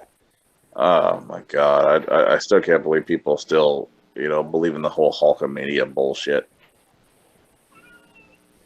But yeah, but the whole Hulkamania thing, again, I get it, but at the same time, I was more of an Ultimate Warrior fan than I ever was of a Hulk Hogan fan. And when it comes to the Macho Man Randy Savage, more of a Macho Man Randy Savage than I ever was of a Hulk Hogan fan. A lot of people. And this is not against Hulk Hogan. I get it. Hulk Hogan, he he's one of my favorites. But over Warrior and Savage, no. Yeah, they both have more cool factor with those two guys. Exactly. And I even gave him praise too, like that one video they did with the whole, WWE bringing back Hulk Hogan. I even said in that video, he's one of the most popular wrestlers of all time. Fuck Terry. But but at this point, man, I don't care about Hulk Hogan / Terry Bollea. I don't care. The only thing I want to get involved in is Brooke Hogan. Yeah. If Bully Ray didn't aces and eights the shit out of that pussy. Oh god, that storyline, what the fuck? One of the most cringiest storylines of all time, right there. And the Wayne segment, oh my god. Some of Impact's worst days. that wedding segment made the wedding of Triple H and Stephanie, even though it's supposed to be Stephanie and Tess, more legitimate than oh fuck, damn it. But yeah, but that's basically Saudi Arabia. They want Hulk Hogan to be there. He's going to be there. What's he going to do? No point in it. What you going to do, brother? I'm gonna get Viagra, brother. And be honest with you guys, I don't care either. But at the same time, let's see what we'll find out what's he gonna do when he gets to Saudi Arabia. I think when it pertains to people wanting him, I think it's more to make an appearance than actually wrestle. He might hulk up on Ginger. Yeah, because he's a jobber. And they're probably have to do an angle where he's going to cut a promo, and then someone's going to interrupt him, and then he's going to hulk up and beat them up, whoever that may be. Yes, that's probably what it's going to be. Which, to be honest, I don't even think Hogan should have any physical action whatsoever with anybody. Exactly. Because first of all, it would make no sense for it didn't even make sense what Hulk Hogan was doing it to Bully Ray. That was terrible. Oh jeez. Hogan getting the offense over Bully Ray? Are you kidding me? How did that even happen? When Hogan is old as shit and Bully Ray, oh my god! You know what? I'm about to look up something since I thought it was so creepy. I'm about to look at the age difference between Brooke and Bully Ray. And also, when it comes to WWE, Hulk Hogan, when he made his return, beating up J&J Security, which is Jamie Noble and Joey Mercury, which they're way younger than Hulk Hogan. And I don't care if they were small. Doesn't matter. Hulk Hogan's old. Yeah. Are you forgetting that? Yeah. Hogan's old as dirt. I guarantee you. Dude, he's old as shit. Okay. I guarantee you, someone's gonna probably say, because JJ Security are, they're small guys. Like, it doesn't fucking matter. They're still in their prime. Hogan's not in his prime anymore. Dude, fucking Bully Ray's fucking 47 years old. Holy shit. Okay, now I'm gonna look up Brooke, and I want to see because I knew this is just She's got to be by the way, 30-something years old, man. Yeah, she's got. I think she's younger.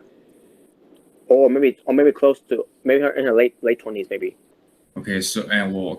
She's Brooke she's close to just my age, turned- then what the fuck? Brooke just turned 30, so that means when her and Bully were together, she was like in her 20s, and he was. She's 5 years older than me. Jeez. She's 30. Okay. And she's 2 years older than me. You got to think about it. When her and Bully got together years ago, that means he was in his 40s and she was in her 20s. Okay, so that was 5 years. years. I mean, 2 years younger than me. I meant to say. That is fucking disgusting, man. Happened in 2012, right? 2012. Holy shit. I think it was 2013, if I'm mistaken. 2013. Okay, 2013. Okay, so he was 42 at the time. And she's 30, so she was 25 at the time. And by the way, Bully Ray looks good in his age. That's just topping the cradle, the motherfucker. At the same time, though, 42 and 25. But yeah, it was awkward though. That Bully Ray and Brooke Hogan storyline, like really. I'm surprised Brooke Hogan ever actually agreed to be a part of. Dude, that was one of the dumbest fucking things I've ever seen TNA do. Yeah, other guys on there. You could have do the angle, but Bully Ray. A 40-year-old, really? A 40-year-old man making out with a girl in her mid-20s. Oh, crap. Yep. Hey, Dad. Yeah, they should have. They should at least have Wes Briscoe to be the guy, you know, or maybe a Garrett Bischoff, whoever. But Bully Ray. The only entertainment I found out of that segment was Austin Aries' trolling. That was the only thing I found entertaining when it pertained to that segment. Oh yeah, I remember. Austin Aries is the man. It's the man. Yeah, you got Austin Aries trolling, you know, talking shit to Brooke, and you got Hogan. Oh, you motherfucker! It's like, what the fuck? You motherfucker. That was great. But yeah, other than that, I got nothing to say about at this point because of Hulk Hogan. But we'll wait and see what happens in Suburbia. Yeah, it's gonna end up like that. Yep, he's gonna fight. He's gonna fight for the country because he's a true American. Fight for the rights of every man. Fight for the right. More like fight for every rights of the Trump man. The fucking NWO. When he had when he was part of the NWO, the man and the Wolfpack, man, that was like the most badass theme song ever. Mm-hmm.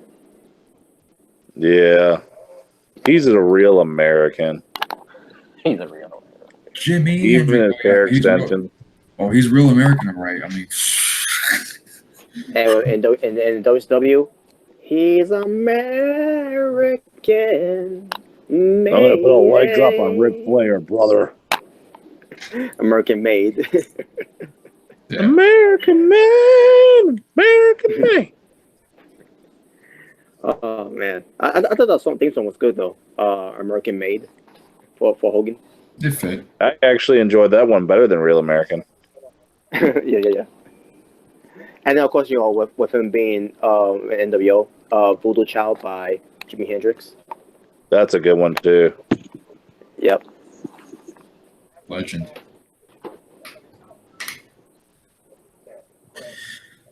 Okay.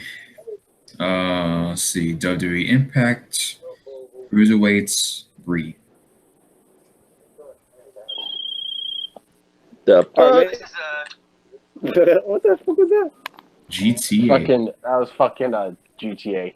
Oh, that's Nick over there calling whores. Yeah, I'm called the whore on GTA. Yeah. So, what topic you want to go next with? What other topics do we have? We got WWE and Impact meeting, Cruiserweights, and Brie Bella. By the way, before Brie the top, shout out to Ryback, clotheslining some fat bitches. Oh yeah. Yes, I can remember when we saw that video. Yep. Well, it should have been. Yeah. It should have been Brie Bella. That he should have clotheslined it. Shit. Dude, you know what's even funny? She probably would have botched that too. Oh gosh. But yeah, let's talk about Brie Bella. Yeah. It's Right. Brie mode. Yeah. Ryback. Fuck the Brie mode, man. Yeah. Ryback. You know, helping fat bitches lose weight every day. But Brie, what the fuck was that? I'll tell you what was that. That's her being sloppy, reckless, careless, botchy, like clueless. Like what else is there to put the door in there? By the way, I saw a picture of Brie holding Liv Morgan's head. Was she really talking to her and say, "Oh, I'm sorry," like during that segment? Shut up. Either that, or telling her that, I'm gonna have you on next, in your corner, and to do something, because you're hurt. Well, no shit, Brie Bella, because you kicked her twice in her face. Yo, yeah, did you see that shit? She really like kicked her in the face for real. And then, dude, she did like a shitty suicide dive, and I was like, what the fuck? Yeah, so let's talk about this whole thing. Brie Bella, ever since she came back, she did 2 suicide dives on Raw. It was involving the Suicide Squad. One of them, um, she almost killed herself there. Um, and then the second one, she almost did it again, but almost 10 times worse. I'm like, Brie, what the fuck you doing? Falling on her ass. And then on top of that, later on, during those weeks going by, I didn't know about this until someone pointed out too. When she had a match, that mixed tag match, Daniel Bryan, Brie versus Andrade Cien Almas and Selena Vega, she had her knee hitting the forehead of Selena Vega, basically stiffed her. Wow. So, and I'm like, well, I'm surprised that with her wrestling on Hell in a Cell because of Maurice, I'm glad she didn't get hurt either. But at the same time, Brie Bella was also sloppy in that match too. And there was at one point that she was had miscommunication there at the end of the match. And I say to myself, well, there's a reason why WWE kept her in the corner for that long. Basically, the whole storytelling where Maurice didn't want no part of Brie Bella, which booking Brie Bella strong, making her look strong, whatever. But not understand why, because I think WWE knows that Brie Bella is not the same Brie Bella that she used to be. Well, I'm not saying that she was good, but at the same time, not understand why, because Brie Bella for some reason she's not been the same since she's retired and then gave birth to a baby daughter. Baby girl, I meant to say, excuse me. With Daniel Bryan, basically. And then we get to a part where Brie Bella's, match with the Riot Squad, along with Nikki and Natalia, and she's basically doing the yes kicks. And I found the full match of it to see what's going on from that one. And also I saw GIFs of it before that, and a small video clip of it. I'm seeing her doing yes kicks, and the first kick, I believe it's the sixth kick. I believe the sixth kick, right to the face of Liv Morgan. And I say to myself, okay, the first time she did it's whatever, but twice, like. With the first kick, you would think stop it. Oh, she kept on doing, like you just like she was after that. Liv Morgan was completely out of it. Liv Morgan, she barely had her shoulder up, kicked out, and then Brie Bella, having her head onto her head, basically, as soon as you tell her, I'm going to put you near, your corner, as she's trying to do it. Liv Morgan, she's trying, but she was completely numb. She was like, what the fuck is going on here? Like, this is a complete fucking mess. Like, Brie Bella, what the fuck, man? What the fuck? Like, and I'm not trying to take any shots to Brie Bella. I'm not trying to be mean to Brie Bella. But what the fuck is going on with you, Brie Bella?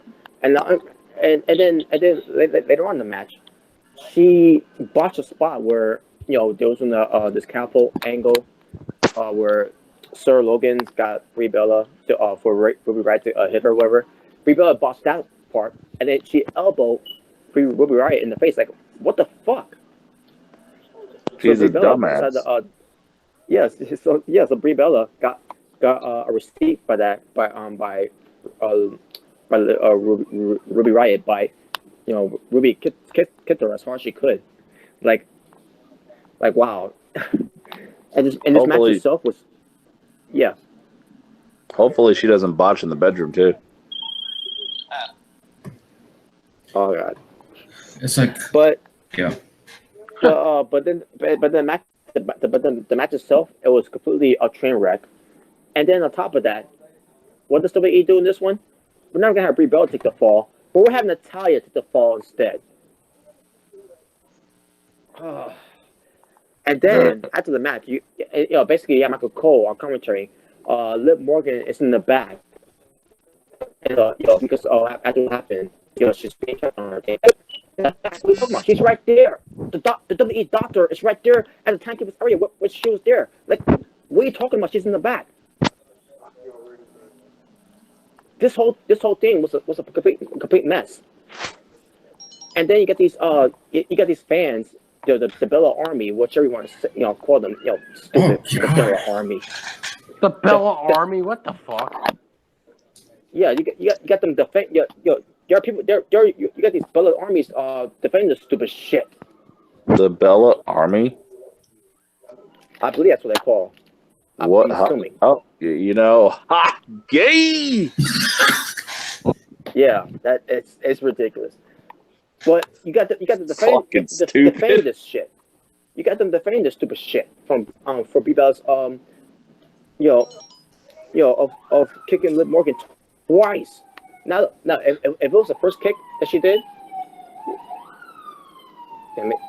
And then that's right. Oh God, the police are coming. She did a terrible botch. Somebody's hurt. Anyways, but yeah, it's okay. Now the first kick, I would believe that. You know, I would not be crapping on Brie Bella right now. You know, from the first kick, but then you know, kick her twice. Like, what the fuck's wrong with you? How long you been wrestling? And you think by one kick you will stop, but then you go again, like you didn't know, like. It was fucking terrible, and not just the fans are, you know, defending this, but a few female wrestlers are defending this too. Oh, of course. Especially Gail Kim. Oh, come on, man. Oh boy. Oh shit. Yes. I don't know what she said. I don't even want to know what she said, but even Gail Kim's defending this. Like, what the fuck? Now, what comes to Brie Bella doing this? And people are gonna have an excuse. Well, she's is ring rust and blah blah blah. She's just had a baby and everything. Well, to that to the other women's that are still wrestling after they had their kids, like a Brooke Tessmacher, a Taylor. I mean, not Terrence Terrell, yeah. A Terrence Terrell, yeah, that's what I meant to say. A Terrence Terrell, a Madison Rain, a Mickey James. Where else you could put in there? Have you ever heard about them hurting their female wrestlers in the match? After giving birth? No, you haven't, because it didn't happen. But with Brie Bella, like. And I'm not trying to say that because it's because she gave birth and all that. Here's the thing, Brie Bella. She was never a good wrestler in the first place. Especially after hearing that she was trained by who trained her was Natalya. What is Still this? Gail. Yeah. And again, this is not me. This is not me trying to bash Brie Bella and everything. Because I like Brie Bella. I have no problem with Brie Bella. But after that, I'm like, I can't defend that. Again, she kicked her twice in the face. If it was the first time, it would be. I would let it slide. But no, she's fucking clueless. She was fucking reckless. She was fucking careless about what she did to Liv Morgan. And then they did a tweet. She posted a tweet on after that. trying to defend herself for that. There ain't no defending that bullshit. Two bad kicks, bad suicide dives, bad this, bad that. It's like, honey, you need to get the fuck out of there. Yeah, exactly. She needs to get the fuck out of there. Yeah, But they're not going to Brian's dick, take care of the kid, you know, get out of the ring. But here's the thing, WWE's not going to do that because they already have her advertised for Super Showdown. Yeah, nobody gives a fuck. Exactly. And now, with them going to Australia, jet lag is going to be the next excuse of Brie Bella's reckless move. Speaking of Bellas, I keep hearing rumors we're going to end up having a fucking Ronda Rousey versus Nikki, which I can give a fuck less about. Why? Yeah. The fuck? Oh, Well, there you go. And They'll basically make Nikki Cena in that situation. I have heard. Oh shit, Ronda, you better watch out for the rack attack. well, the rack attack. I don't remember what the rack attack looks like. Where she like in the fireman's carry, but she's like backwards. It's pretty much a business main move where he puts the guy in the back on his shoulders. Yeah. Mm. Oh, you mean like? Oh yeah. Okay, I remember now. The shock. I think he called it the shock treatment. Yep.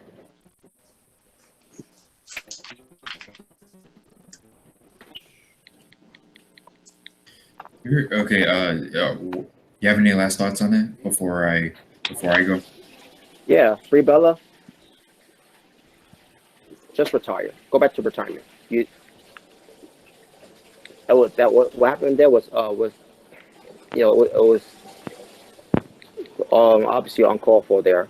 That when she did that, like how the hell you not know what you're doing? You've been wrestling for over a decade now, and you're gonna make that mistake, and then on top of that, almost killing yourself weeks ago. Like she's got after this whole thing was Super Showdown, or maybe after Evolution, because think about it, again, all woman pay-per-view. She's got to hang it up after that, because she unless she gets get back on track, to find her groove again, she should not be wrestling ever again after what just happened there. Because because Liv Morgan, she I don't remember a full post of it, but it was like almost like a slight concussion. But I do hope she is doing all right. But based on seeing her tweets on Twitter, she's doing fine. But damn it, man, Brie. I like Brie Bella and everything, but that was hardest to watch right there. Well, if Brie ever becomes 400 pounds, she's gonna tell you she'll turn into the character called Faba.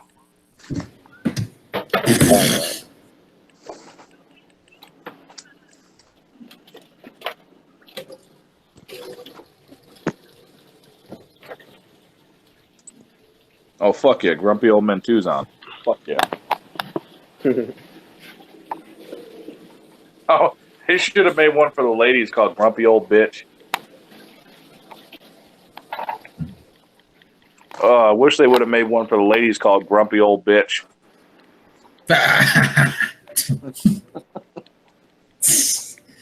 Okay. Yeah. So I don't want to like interrupt you again. So like, I just want to make sure like you were fully done with your take on it.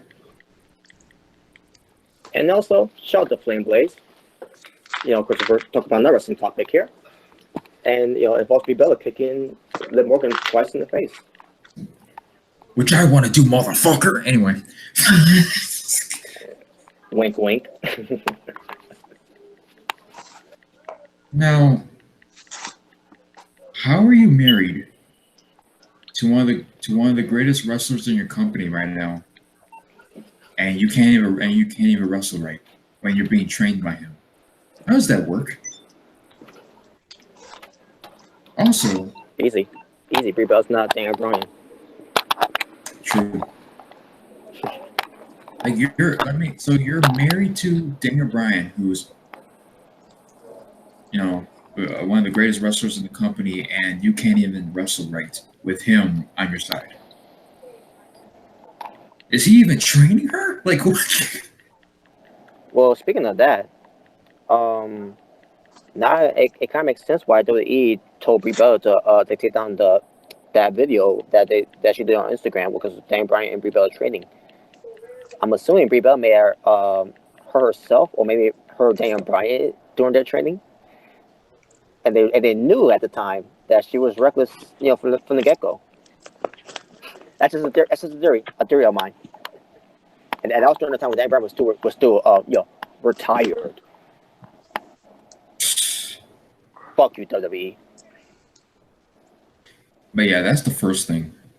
You're married to a good wrestler, and you don't get better. You'd think you'd take some fucking tips on some acrobatics from your hobby. Nah, not really. Fuck that shit, pre-mode. Yeah. Gotta put that. Oh God, they gotta take a picture of her kicking the girl's head and put the Nike signal. Do it, just do it.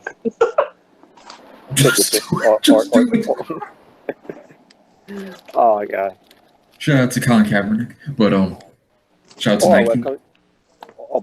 Basically, when it comes to Primo, or it could be when it comes to Daniel Bryan and Brie Bella. Yes, mode.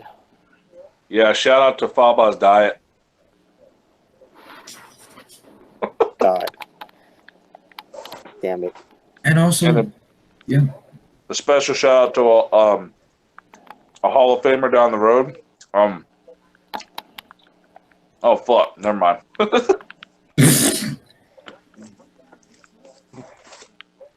Another thing, you've been wrestling since what, 2009, 2010? How do you start from a decade ago wrestling and get worse and not develop? Maybe Brie Bella's trainer is Grado. That could be a good explanation. Oh God. And if they knew about this, why would you have the Bellas come back? Oh, because you overrate them and you think they're such a big deal, just because even though they weren't a big deal to begin with, until they got with Cena and Daniel Bryan. But that's beside the point. The point is, you've been wrestling for a decade. You should have developed over time. Yep. And instead, you got worse. I don't get it. Yes, they sucked ass, man. And then on top of that, you knew how like she would have if you're gonna have the Bellas, at least have just Nikki wrestle and have Brie be on the side. Yeah, at least Nikki better than hurt anyone. If you really cared about your wrestlers. But no, they don't give a fuck because all Vince McMahon cares about at the end of the day is Roman Reigns. That's all he cares about. He doesn't care about the women's revolution. He doesn't care about the wrestlers in the company, the great wrestlers in their company. All he cares about at the end of the day is Roman Reigns. And when John Cena is there, and John Cena. And the XFL.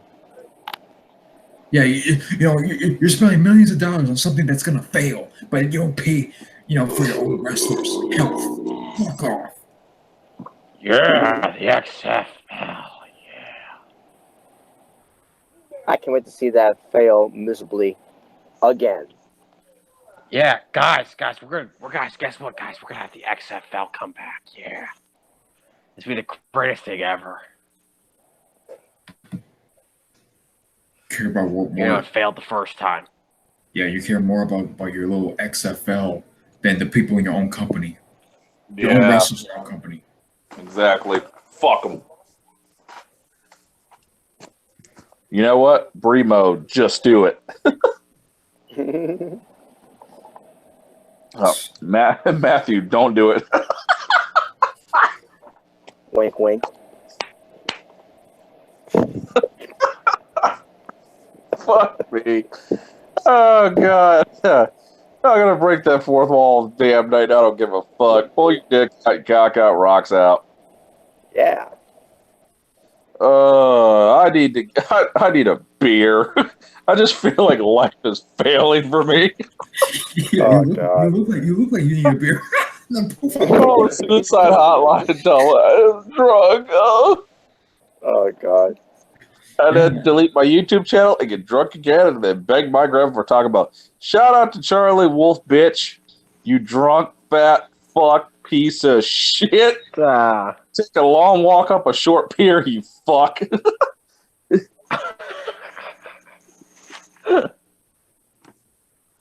Matthew. Yeah.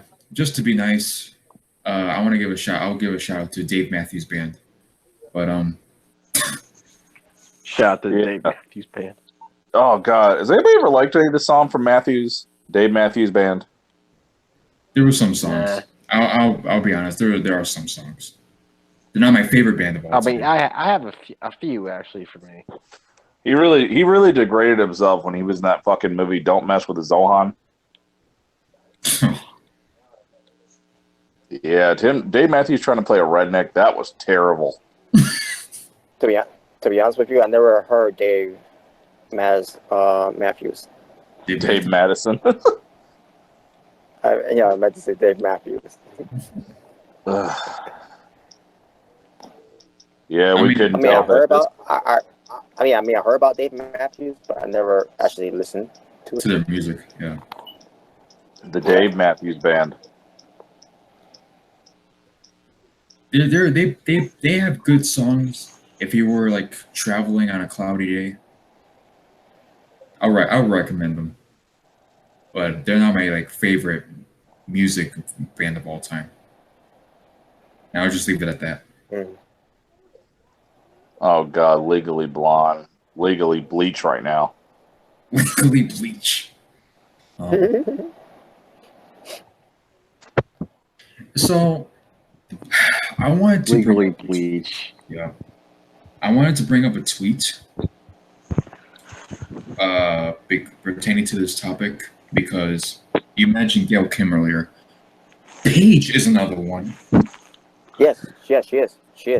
And I actually have the tweet for it. And by the way, she still takes an L for talking shit about the fans back 3 years back. When she takes out for sucking New Day dick. Oh, big O. Xavier Woods, Brad Max. What the fuck? I loved her. So you loved her, and then you had another man do your girl. You take an L for that. Anyway. I love you it. filmed my it. girl. Hey man, I love my wife so much. I like to have me and my buddy tag team her. Fucking talk. But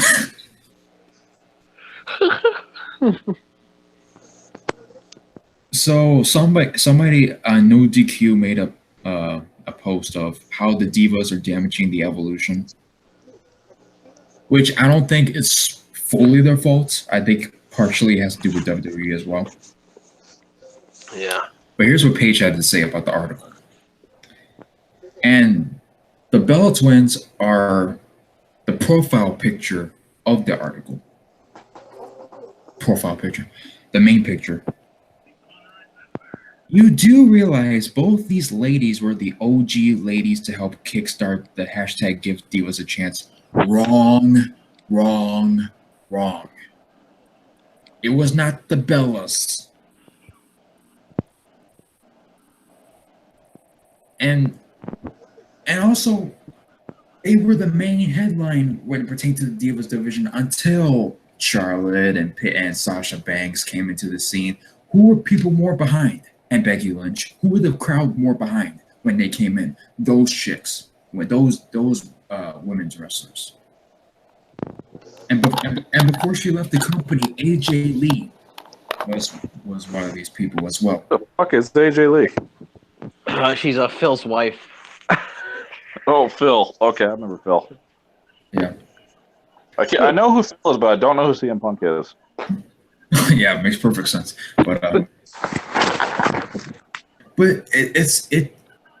why does Paige, who was a part of this revenue, wanting Divas a Chance, along with AJ Lee, she was one of these women who wanted these women to do what they do. But the thing is, she's calling the Bellas OGs. How are they OGs if over time they didn't improve themselves? If the Bella twins really took a stand, why were they the main focus beforehand? They didn't give a fuck beforehand. Or a hashtag gives divas a chance. I know because I was a part of it. Yeah, we knew that. They deserve to be a part of everything and more. They're one of the leaders of the movement. Sometimes matches all won't be crisp. Well, here's the thing, Paige. The Bella twins are not crisp. Never been crisp. They've always been trash. Far from crisp, they're burnt toast. Yep. And I get it. You're in the company. You're friends with the Bella twins. All you chicks hang around with each other. They're all friends. But the facts are the facts. The Bella twins are trash. That's what I hate about people that work in the E. They act like they can't ever, give criticism because, we work here. Well, that don't mean shit, man. Give your fucking opinion.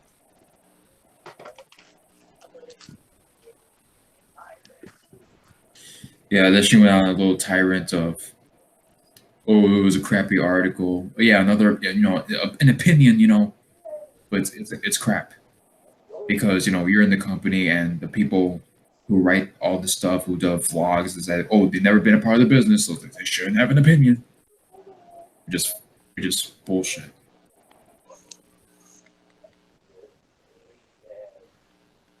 And this was before Brie Bella injured Liv Morgan. This was before that. This tweet. Yeah, Paige. Well, what do you have to say now when it pertains to these quote unquote OGs? They're trash. They're overrated.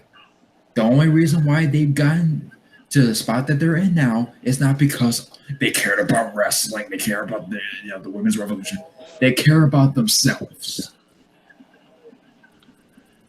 Once Nikki got with Cena, game over.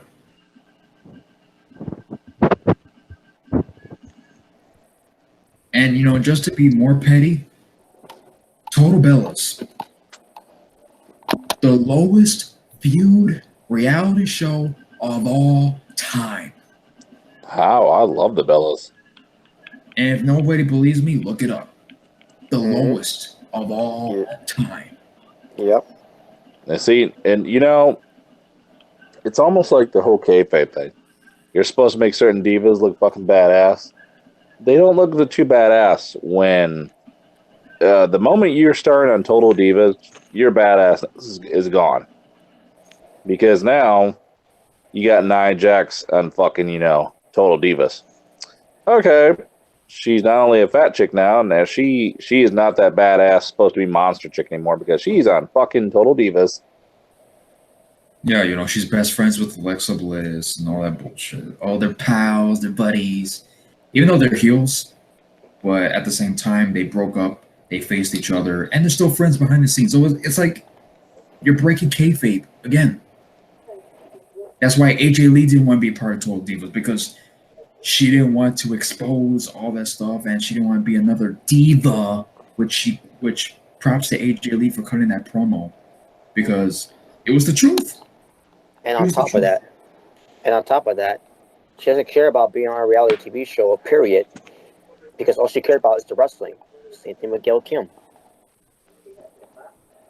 Yep, and ironically, the same thing with her husband. Exactly. That's why they're married together. That's why they're together, because they're passionate about the same things, and they have so much in common. They can relate to each other. Because that's what drove Punk and Lee out of the company. First and off, shout out to CM. Yeah. And shout out to CM Punk and AJ Lee too.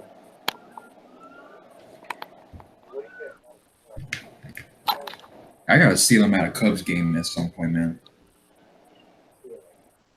With them there, that would be one of the greatest days of my life.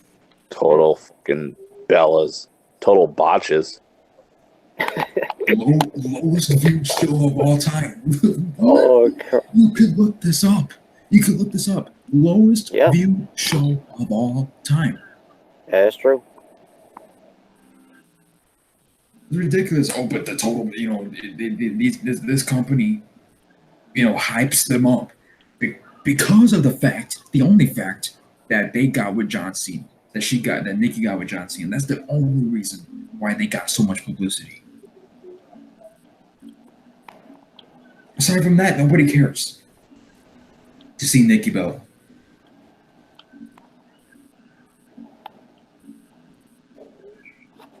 Shit, I'm surprised Nikki Bella is better than Brie because Daniel Bryan is better than Cena.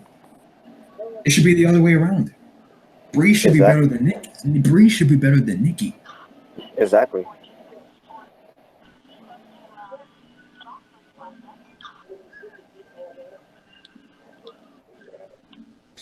Yeah. Any last thoughts on Brie Bella? Well, Yeah. I want to fuck Nikki in the She's ass in a bit. Brie Bella needs to She's trash as retire. a wrestler. She needs to retire. Well, Nikki's single now, so you won't have a problem. And fuck Nikki She's Bella. not single. Despite how my thoughts about Brie Bella doing that to Liv Morgan, being so careless, doesn't make me hate her. It just makes me upset and disappointed that she did that. And when it comes to Nikki Bella, yeah, she may have improved a little bit, and she has not hurt anyone since she came back. After being away from wrestling for that long too. But at the same time, fuck Nikki Bella. I still don't give a fuck about her. I fucking hate her. Just always got that vibe that I don't like you. I never liked you. I never liked you. I never trusted you. And it just as years goes by, it just and hearing everything about her and all that, and there's a reason why. Or at least I heard. She's more of a mean girl than Brie Bella. And Brie Bella, she's obviously there's a reputation for Brie Bella. She's nice. Nikki Bella is obviously that she's not nice. Of what I heard at the time, during those times. But that's all I gotta say.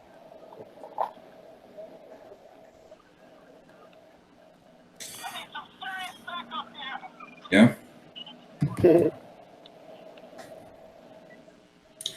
All right. So we got two left as far as wrestling.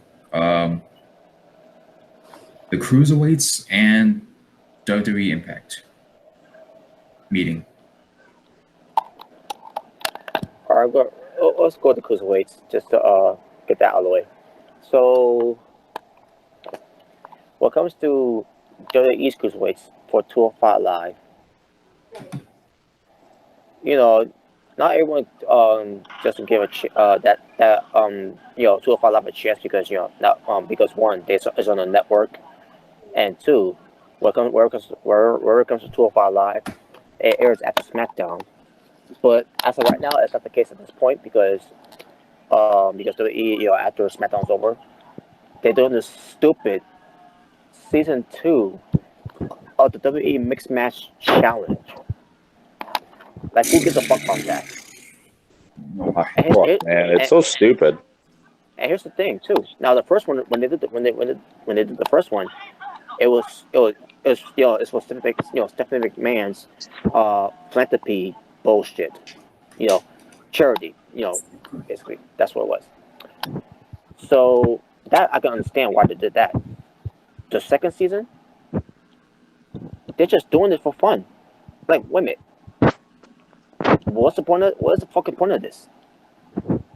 And I think I'm hearing that the finals is going to culminate, I believe, at one of the WWE's pay-per-views. I'm like, why? What's this guy?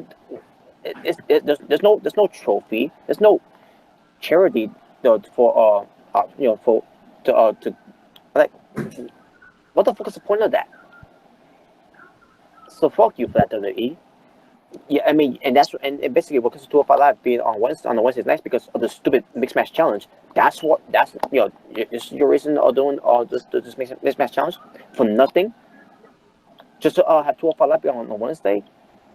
Like, but what I was like whatever. But basically when it comes to 205 Live, even though they moved this to Wednesdays, it doesn't mean that it's a live show.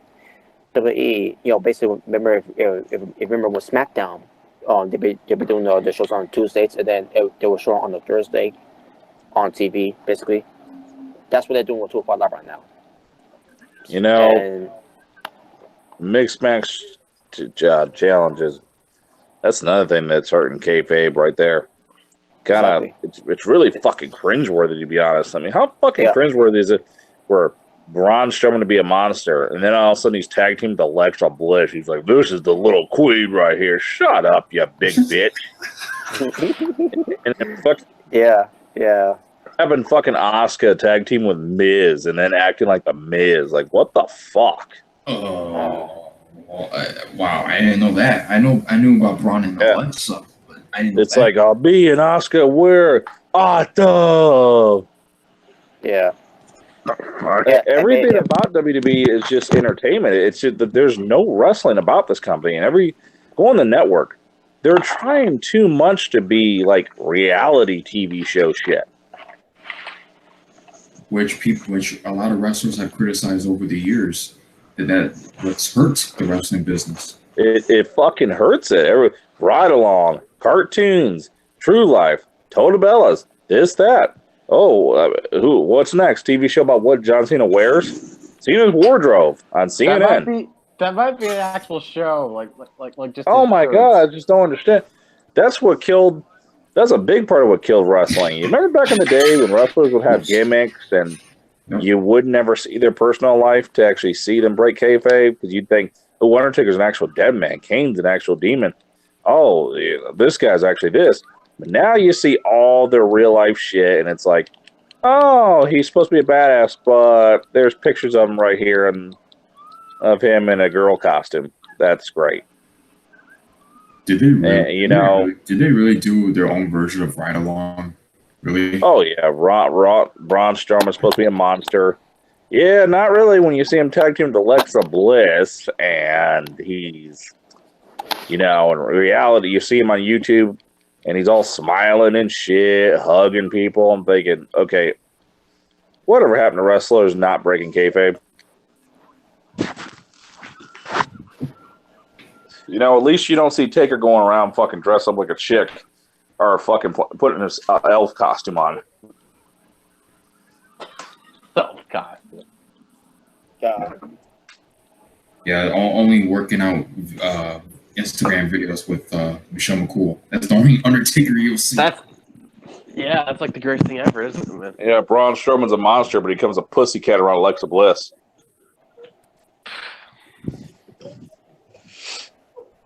Yeah, the only thing you'll see from Undertaker is him working out. That's the only thing you'll see from That's it, or pictures with fans that got him at the airport, and that's about it. Yeah. Mm-hmm. Other than that, he ain't doing stupid shit like Ride Along and all that other crap. Their own Ride Along. I see the actual Ride Along that these WWE Ride Along. What the fuck? I mean, I don't know who. It's always not his voice, but the fact that they put Undertaker as a teenage gothic kid in fucking Camp WWE. That was garbage. That was terrible.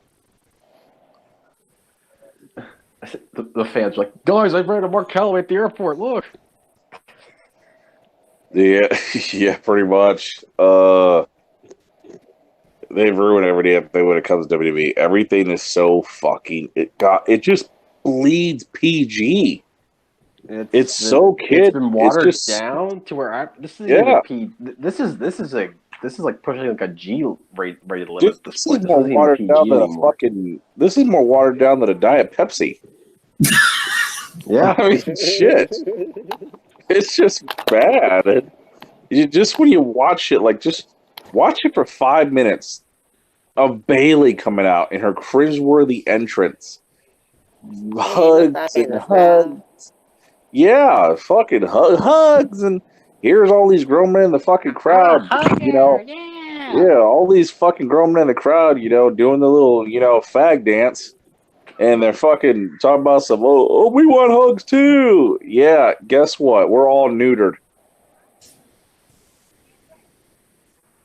What the fuck, man? And then on top of it, at the time, like seriously, I want to fuck Bailey. I don't want to hug Bailey. Okay, I'll do both. Yeah. I'll speak for everybody in the Asylum one. We'll see. We would gladly do both. Yeah. Yeah. We did have a member of the Asylum that grabbed Bailey's ass. Oh, that was a lie. But on top of it, because of Bailey, because of her whole hug gimmick, it doesn't, making it all cringe, because WWE is doing PG or rated G type of bullshit that they do on TV. It doesn't help the fact that when Byron Saxton at the time was putting that shit over by making it more cringy the way he was saying it. Fucking pussy. Well, Byron Saxton is just as worse as Michael Cole. He really is. Well, this is the same guy. What was that comment he said about New Day? Oh, let me see those hips. Did he put over New Day? Let me see those hips. Yeah. Like, well, you talk about another man showing her hip and showing him hips. Well, let me see your hips.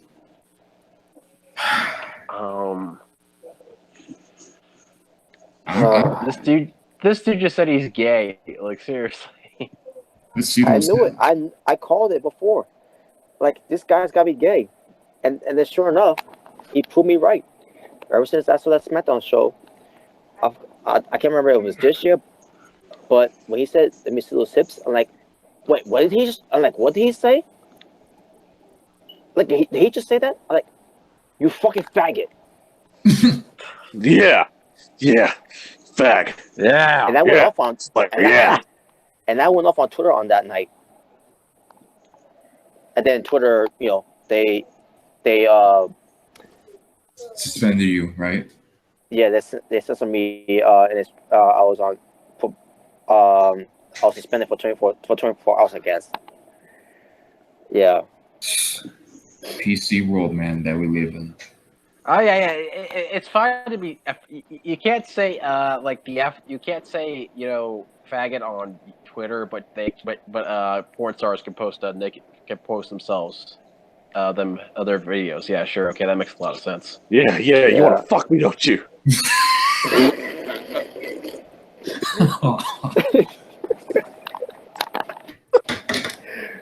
Oh shit. Oh god. Shout out to gay porn. Oh my god. But anyway, also want to say shout out to Flame Blaze, because we're talking about another recent topic that's going to involve what comes to what they get to what comes to the cruiserweights in WWE. Just to veer off topic for a second, no. Oh boy, listen to this from Mr. Jason Genova. Oh god. Who the fuck? Listen to this shit, man. Like, holy shit, man. Listen to this. Oh my god. You just told that guy he's looking juicy. What the fuck? Oh my fucking god. Couldn't have said it. I don't even heard what he said. Okay, here, listen. It's you little gay fans that have a gay You crush just on. told that guy he's looking juicy. Oh god. Oh my. Jason Jadova said, and I quote, the guy he said to some guy who was looking extra juicy, and he said he might as well turn gay. And people defend them. I'm done. I'm done. I think it was the Ray game when he was with that tranny. And people defend this motherfucker on in the comments. How? Makes no sense, man. Maybe I guess people love his clit dick. Oh God. Well, then again, these are the same people who bash women on a daily basis. Oh. Who the fuck? Fuck, Nick. That doesn't sound right, man. Talk about his clit dick, dude. Oh God. I don't know, man. He's started to sound like oh shit. Hey Nick, Brie mode. Fuck remote. Well, yeah. Well, I don't know. I'll tell you what. I'll give it to her. When she was pregnant, she was fucking hot. Titties got all big and shit. I'm like, ooh, baby. Yeah. That's what I'm fucking pregnant. You know, divas. You know, when wrestling chicks get pregnant, they're fucking even hotter. Mm-hmm. I mean, I'll tell you one girl right now that I think is fucking hot as shit. I'd say, in my opinion, I still think that fucking Becky Lynch on SmackDown is still fucking smoking. Becky Lynch. Yes. Yeah. Oh, yeah. Just even when she's a heel, when she's pissed off, it's like, ooh, baby, I bet you're rough in the bed. By the way, I left another comment that Sheamus actually liked. Shout out to Sheamus. Yeah. Oh, yeah. You big shit. Told him, give a nice little slap in the ass to Becky for me. He actually liked it. Yeah. Wow. Nice one, Shame bitch. Bella. Shout out to the fat chicks that Ryback's clothesline in. Yeah. Nia Jax. Oh, shit. You had, feed me more, Gaia. The big guy and the big bitch need food. Imagine that mixed tag team. Nia Jax with their head shaved and they're both doing the feed me more. Oh, no. shit. I can't imagine that. That's a fucking horror fest. Can we get David Arquette to come into WWE and win the belt? Huh.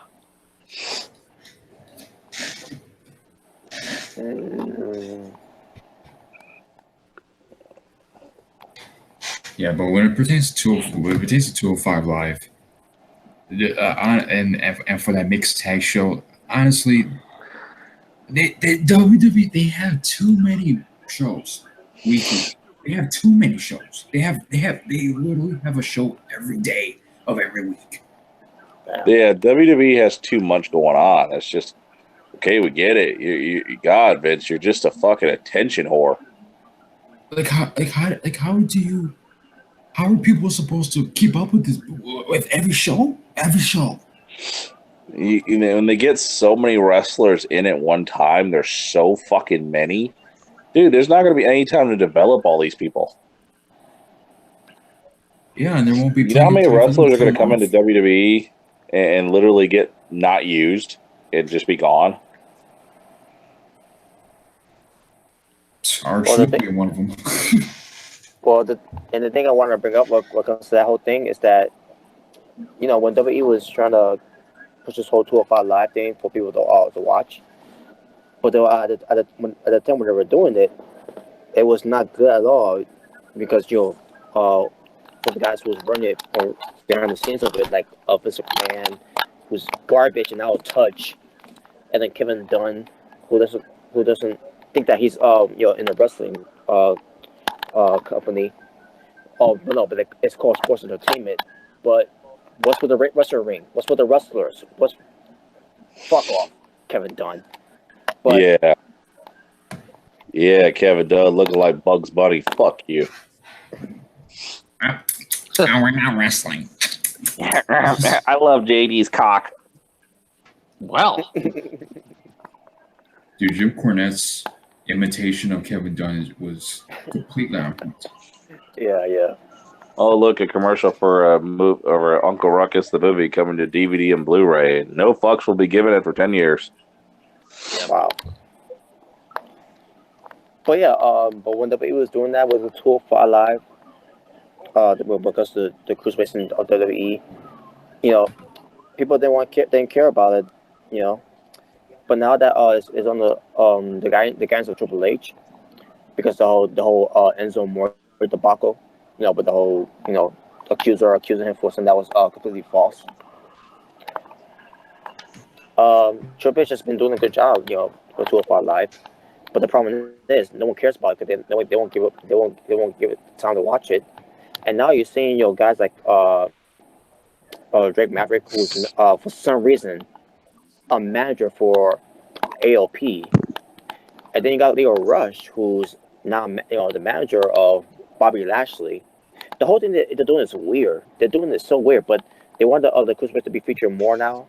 Where a few of them from the cruiserweights for 205 Live is going to be managers on the show, on the main shows. But the problem is, I think they're only focusing on Raw. And I'm like to myself, well, you're not going to get much exposure for them to be on Raw because people don't watch, doesn't want to watch Raw that much anymore because they pretty much given up on it. But if you wanted to feature them more, you should also feature them on SmackDown too. Because doing their shows after SmackDown's over, they're usually on during that time on SmackDown. So why don't you feature them on SmackDown instead of just featuring them on Raw that much?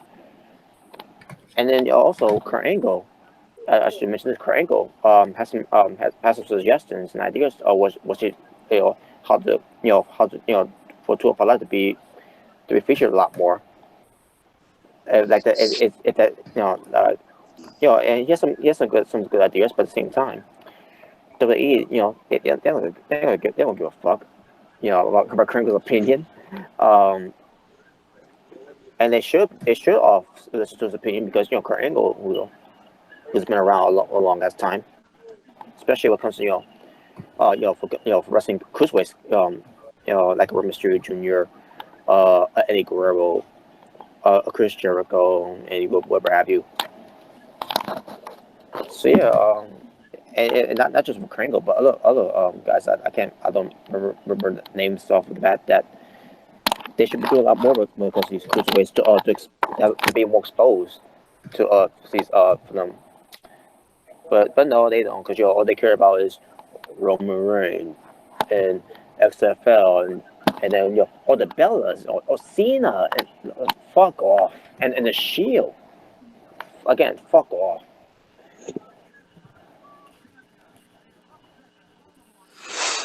Oh shit.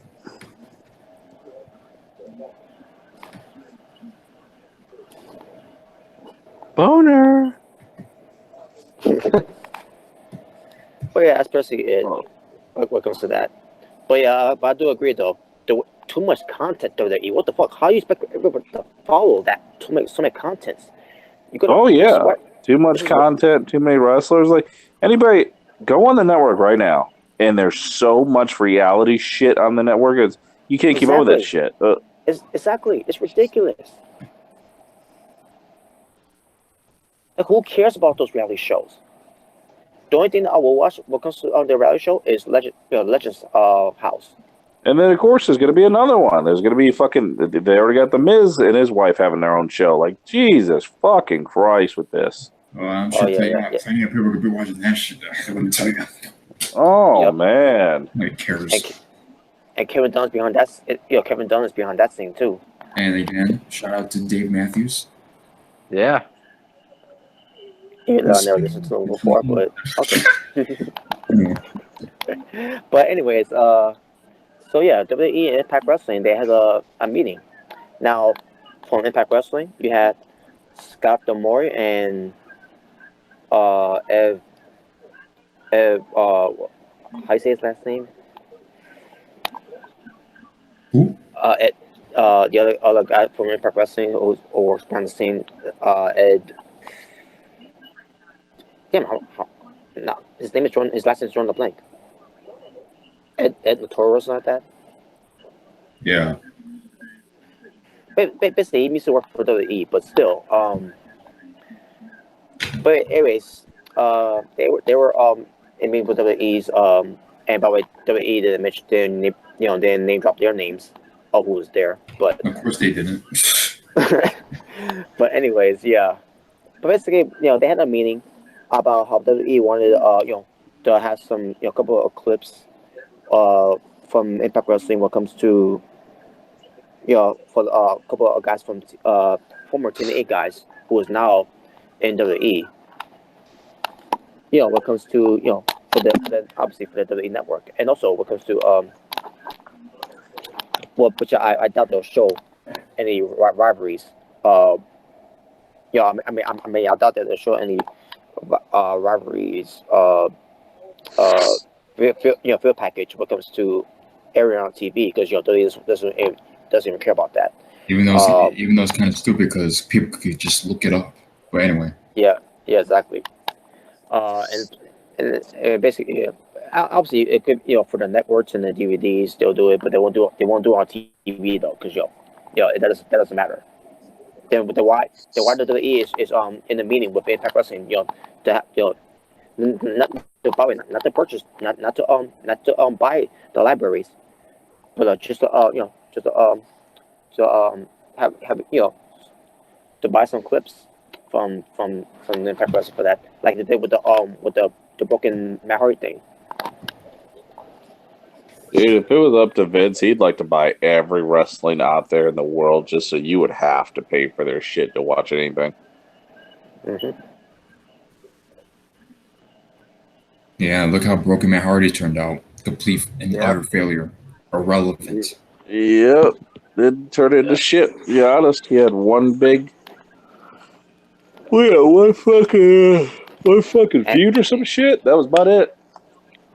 And not only that, but WWE has literally deleted the rest of the career of Matt Hardy. Shit, about to say they's about to have Jeff Hardy. That motherfucker's been... Jeff Hardy came back, and what's he done? Nothing. Losing.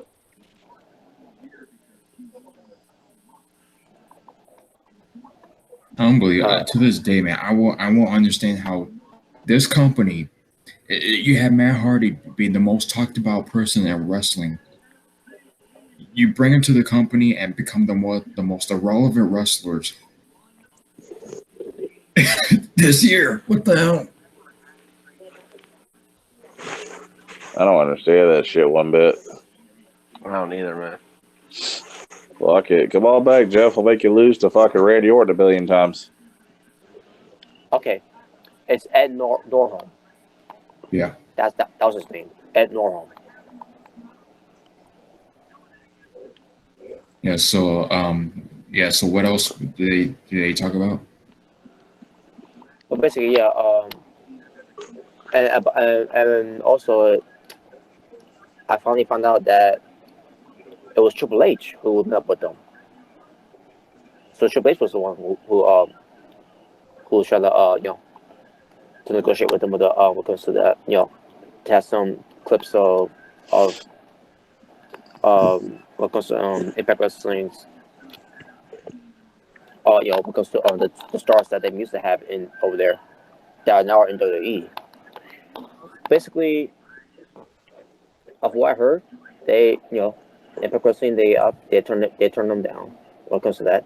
But it was not in what it comes to any grudges or bitterness and all that. It was just it was just a meaning that that it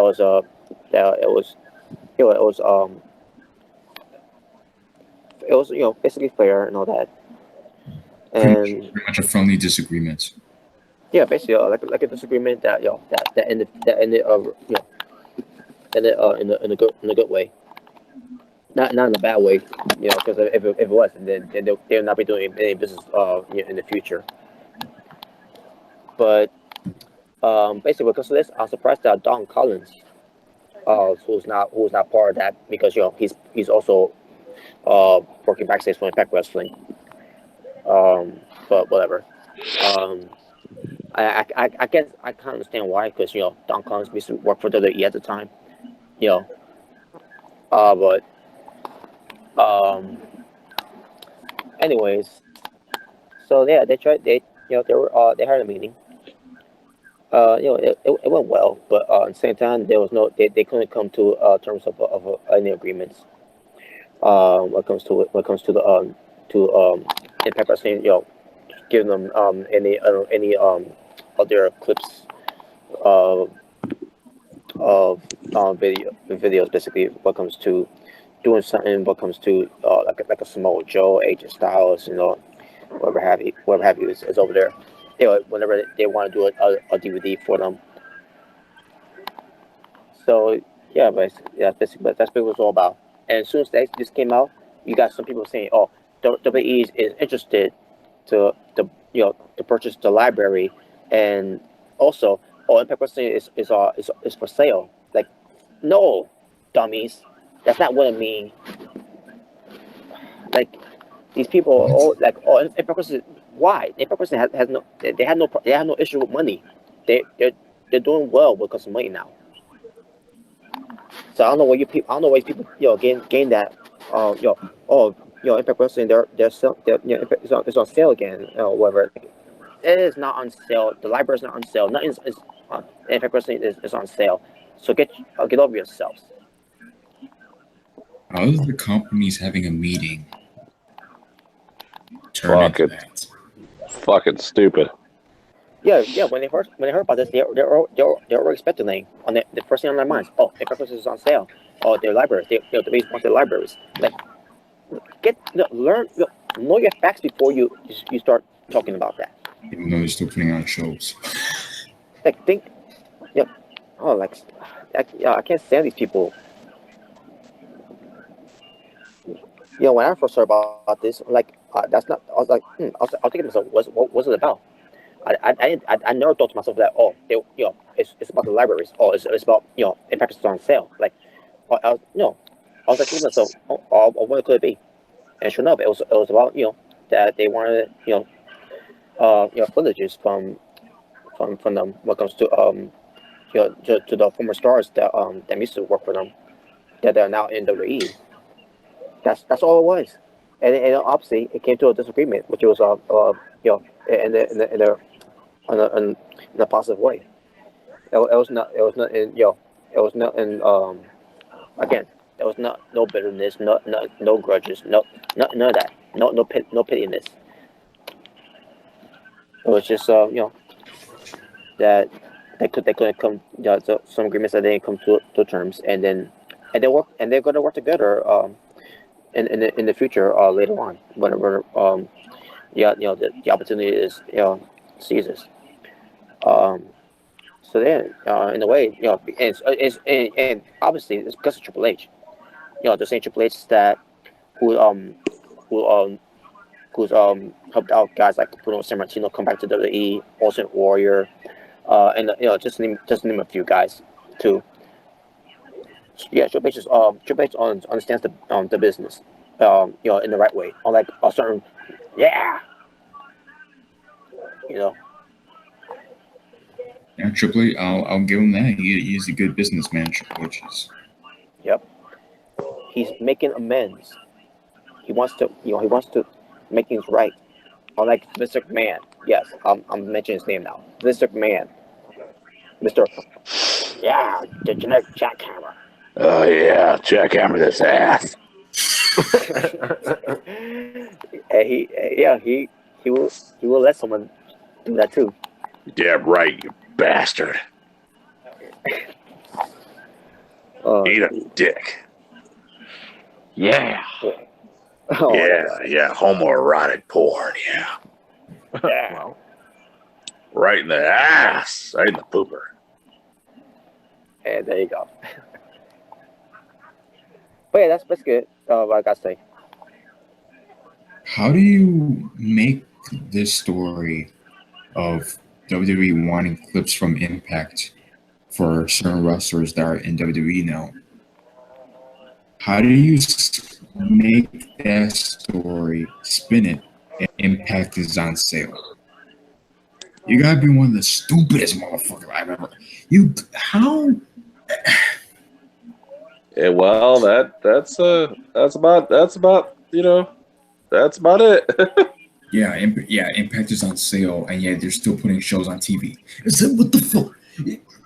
And also, they're in partners with Lucha Underground, Pro Wrestling Nova. I think with which I remember. Oh yeah, Border City Wrestling. Triple A. Sorry, they're doing their shows. When it comes to their, leading to Battle Glory. During the tapings for the basically until we get to Battle Glory, they're doing their shows on and which was taped in Mexico.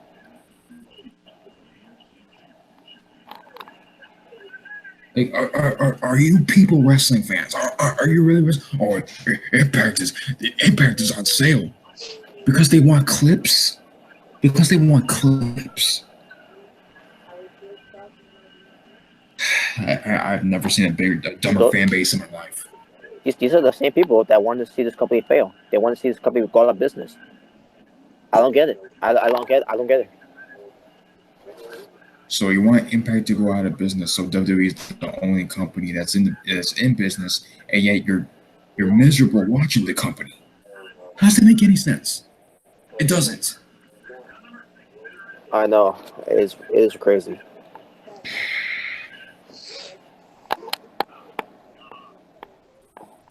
And these people are the problem. This is the reason why wrestling won't be as big as it was, because of these fruitcakes. Yeah, we're never gonna get wrestling like it was in the day. That'll just never happen. we won't.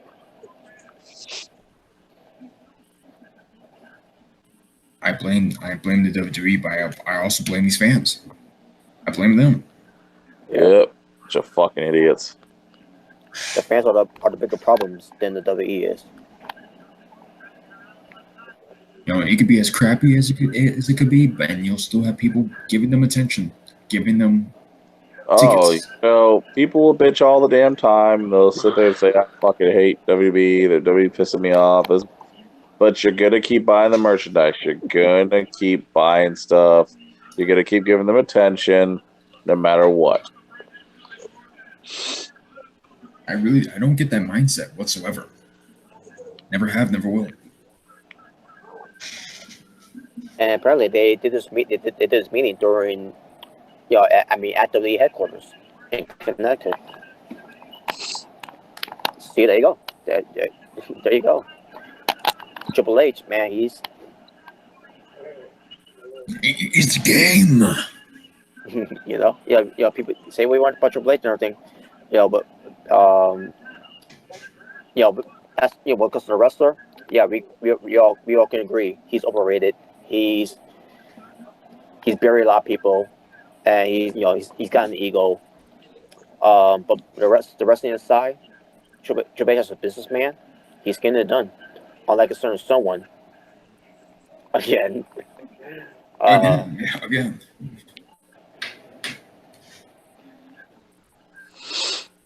I'm pretty sure this man loves wearing the K mask in bed. Oh, a mayor? DK, more like Kane. Oh, you're talking about Mayor Jacobs. Oh, my God. 3-foot cock. Yeah, gotta trip over that big son of a bitch. I'll never live it down. I'll never live it down. Yeah, Kane's dick is bigger than Shaq's head. When I first heard about, when I first heard about that though, I'm like, what? Like, is that true? What grown man, executive, director, promoter, what man is going to ask a director for another man to have a 3-foot cock? Whenever has anybody request for a big dick like that? Well, what man wouldn't? And also the same Vince McMahon who wanted a blue dot over Christian's face when they because of the WWE Network, watching old school stuff. And I said, so wait a minute, really? Like, wait, a Christian? Why? Oh, well, yeah, he's ugly as fuck. Yeah, he's ugly. Like, what? And then find out that was true. You know that this man Brie one that had the blue dot on Christian's face. Like, are you serious? Because he's got. First of all, you know, I'm not gonna say that he's ugly.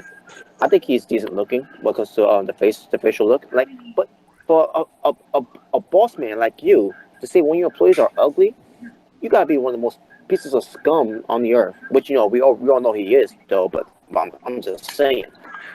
That's what Like, I mean. Yeah. so you put a blue dot on you know Christian, but someone like Chris Benoit, who you gonna allow to be on the network for people to see, Huh.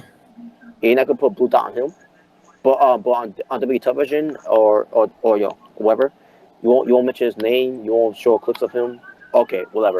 But Christian is the problem. His face is the problem. That's gotta be one of the queerest things I've ever heard of. You don't like you're gonna put a blue dot over somebody, a wrestler, because of how they look.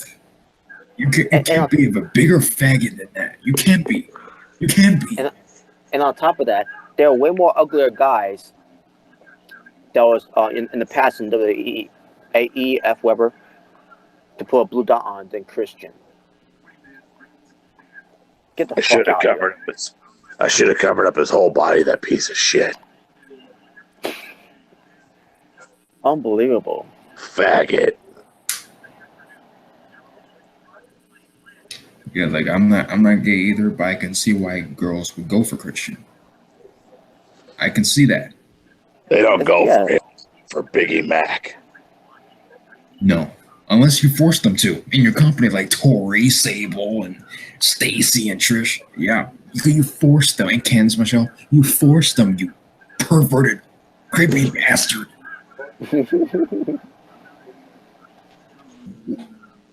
And then Stephanie McMahon with the whole incest thing. This he's weird. He's weird. Oh my God! Yes. Yeah. You want to see your own son and daughter? Fuck. You want to see it? He was even thinking of him being the father. I don't get how his kids are in the company. They're in the company because they suck my cock. Do we not see what we're getting here, people? Because of this man, he's a terrible businessman. Because you know, based on what we hear about these weird shit that he was trying to do, and the things that I'm pretty sure the things that he's already done. And plus, he's a creepy fuck. Yeah. I honestly do feel that Vince McMahon, and when he sees his own daughter, that he thinks about. I know. That's crazy. And other men, and his own, and his son too. Yeah, he probably gets a double quarter pounder junior Whopper in his pants. It makes you wonder too. When this man put that promo to Shane McMahon during their build for WrestleMania 17, where I'll never forgive your mother for ever giving you birth. Well, that's nice, Dickless. Wow. Imagine him, feeling that way, whatever, that's Vince for you. It's like, well, thank you, Mr. Dickless. And then he writes his own script of him making out with Tori and Trish and Sable and Stacy.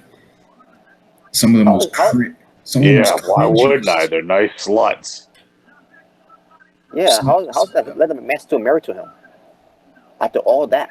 Oh, she was swinging too. She was swinging too. Oh, I heard of Vince McMahon went to Howard Stern's show and admitted that they were swingers. Oh, I remember that shit. He was talking about some of the girls he slept with. Yeah, he admitted that him and his wife are swingers.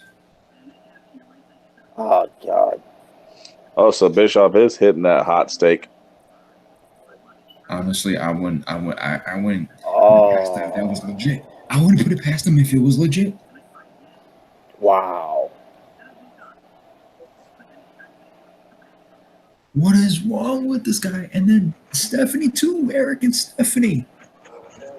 What is wrong with you? What in the butt? Wow, maneuver. Okay.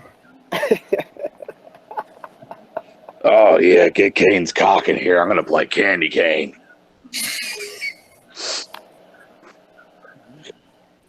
Yeah, what a maneuver.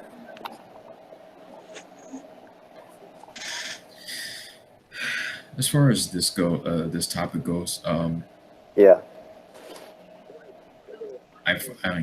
it's amazing that Triple H, he's just working his ass off to make deals with people, while his father-in-law could give a fuck less about his own damn company or wrestling as a whole, and want his own damn. This motherfucker wants to be president of the United States. I wouldn't put it past him if he would actually think that he could rule the damn country. If this man was the president of the United States, it would have been way worse than Donald Trump being president. Oh, 10 times. Oh, I agree. Who would be a good president? Vince. Vince McMahon. Oh fuck. Then America and the whole world will really be a shithole.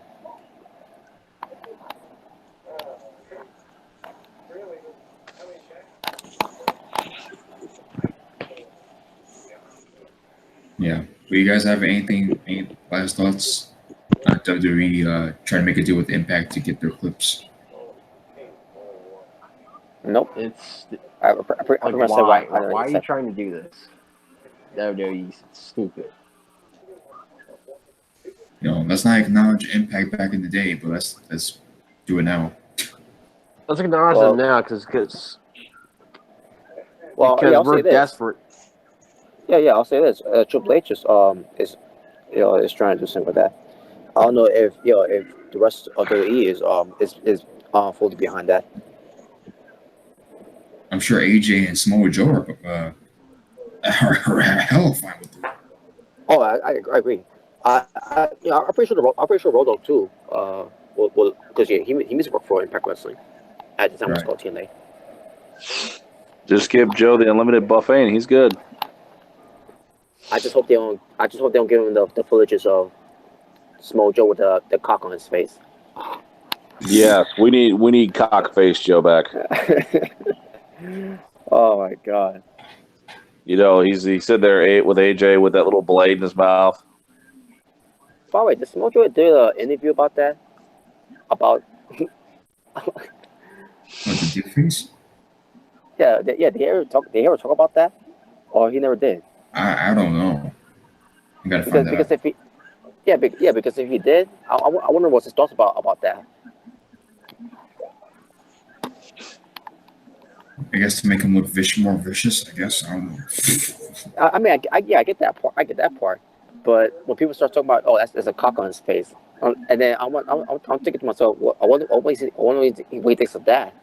But when people saying, it's a cock on his face, and like, damn it, man, it's like, I think of myself in his head, like, fuck, man, these people, you're making fun of me.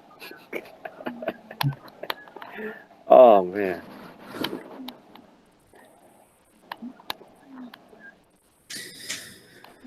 All right. Yeah, so I guess that's it for Asylum episode 65. Yep. So we got all the topics. Go ahead. Oh, and fuck Flame Blaze. Just saying. I'm curious.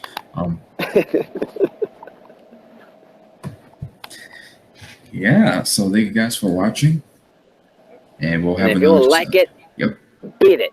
Because no one wants to be defeated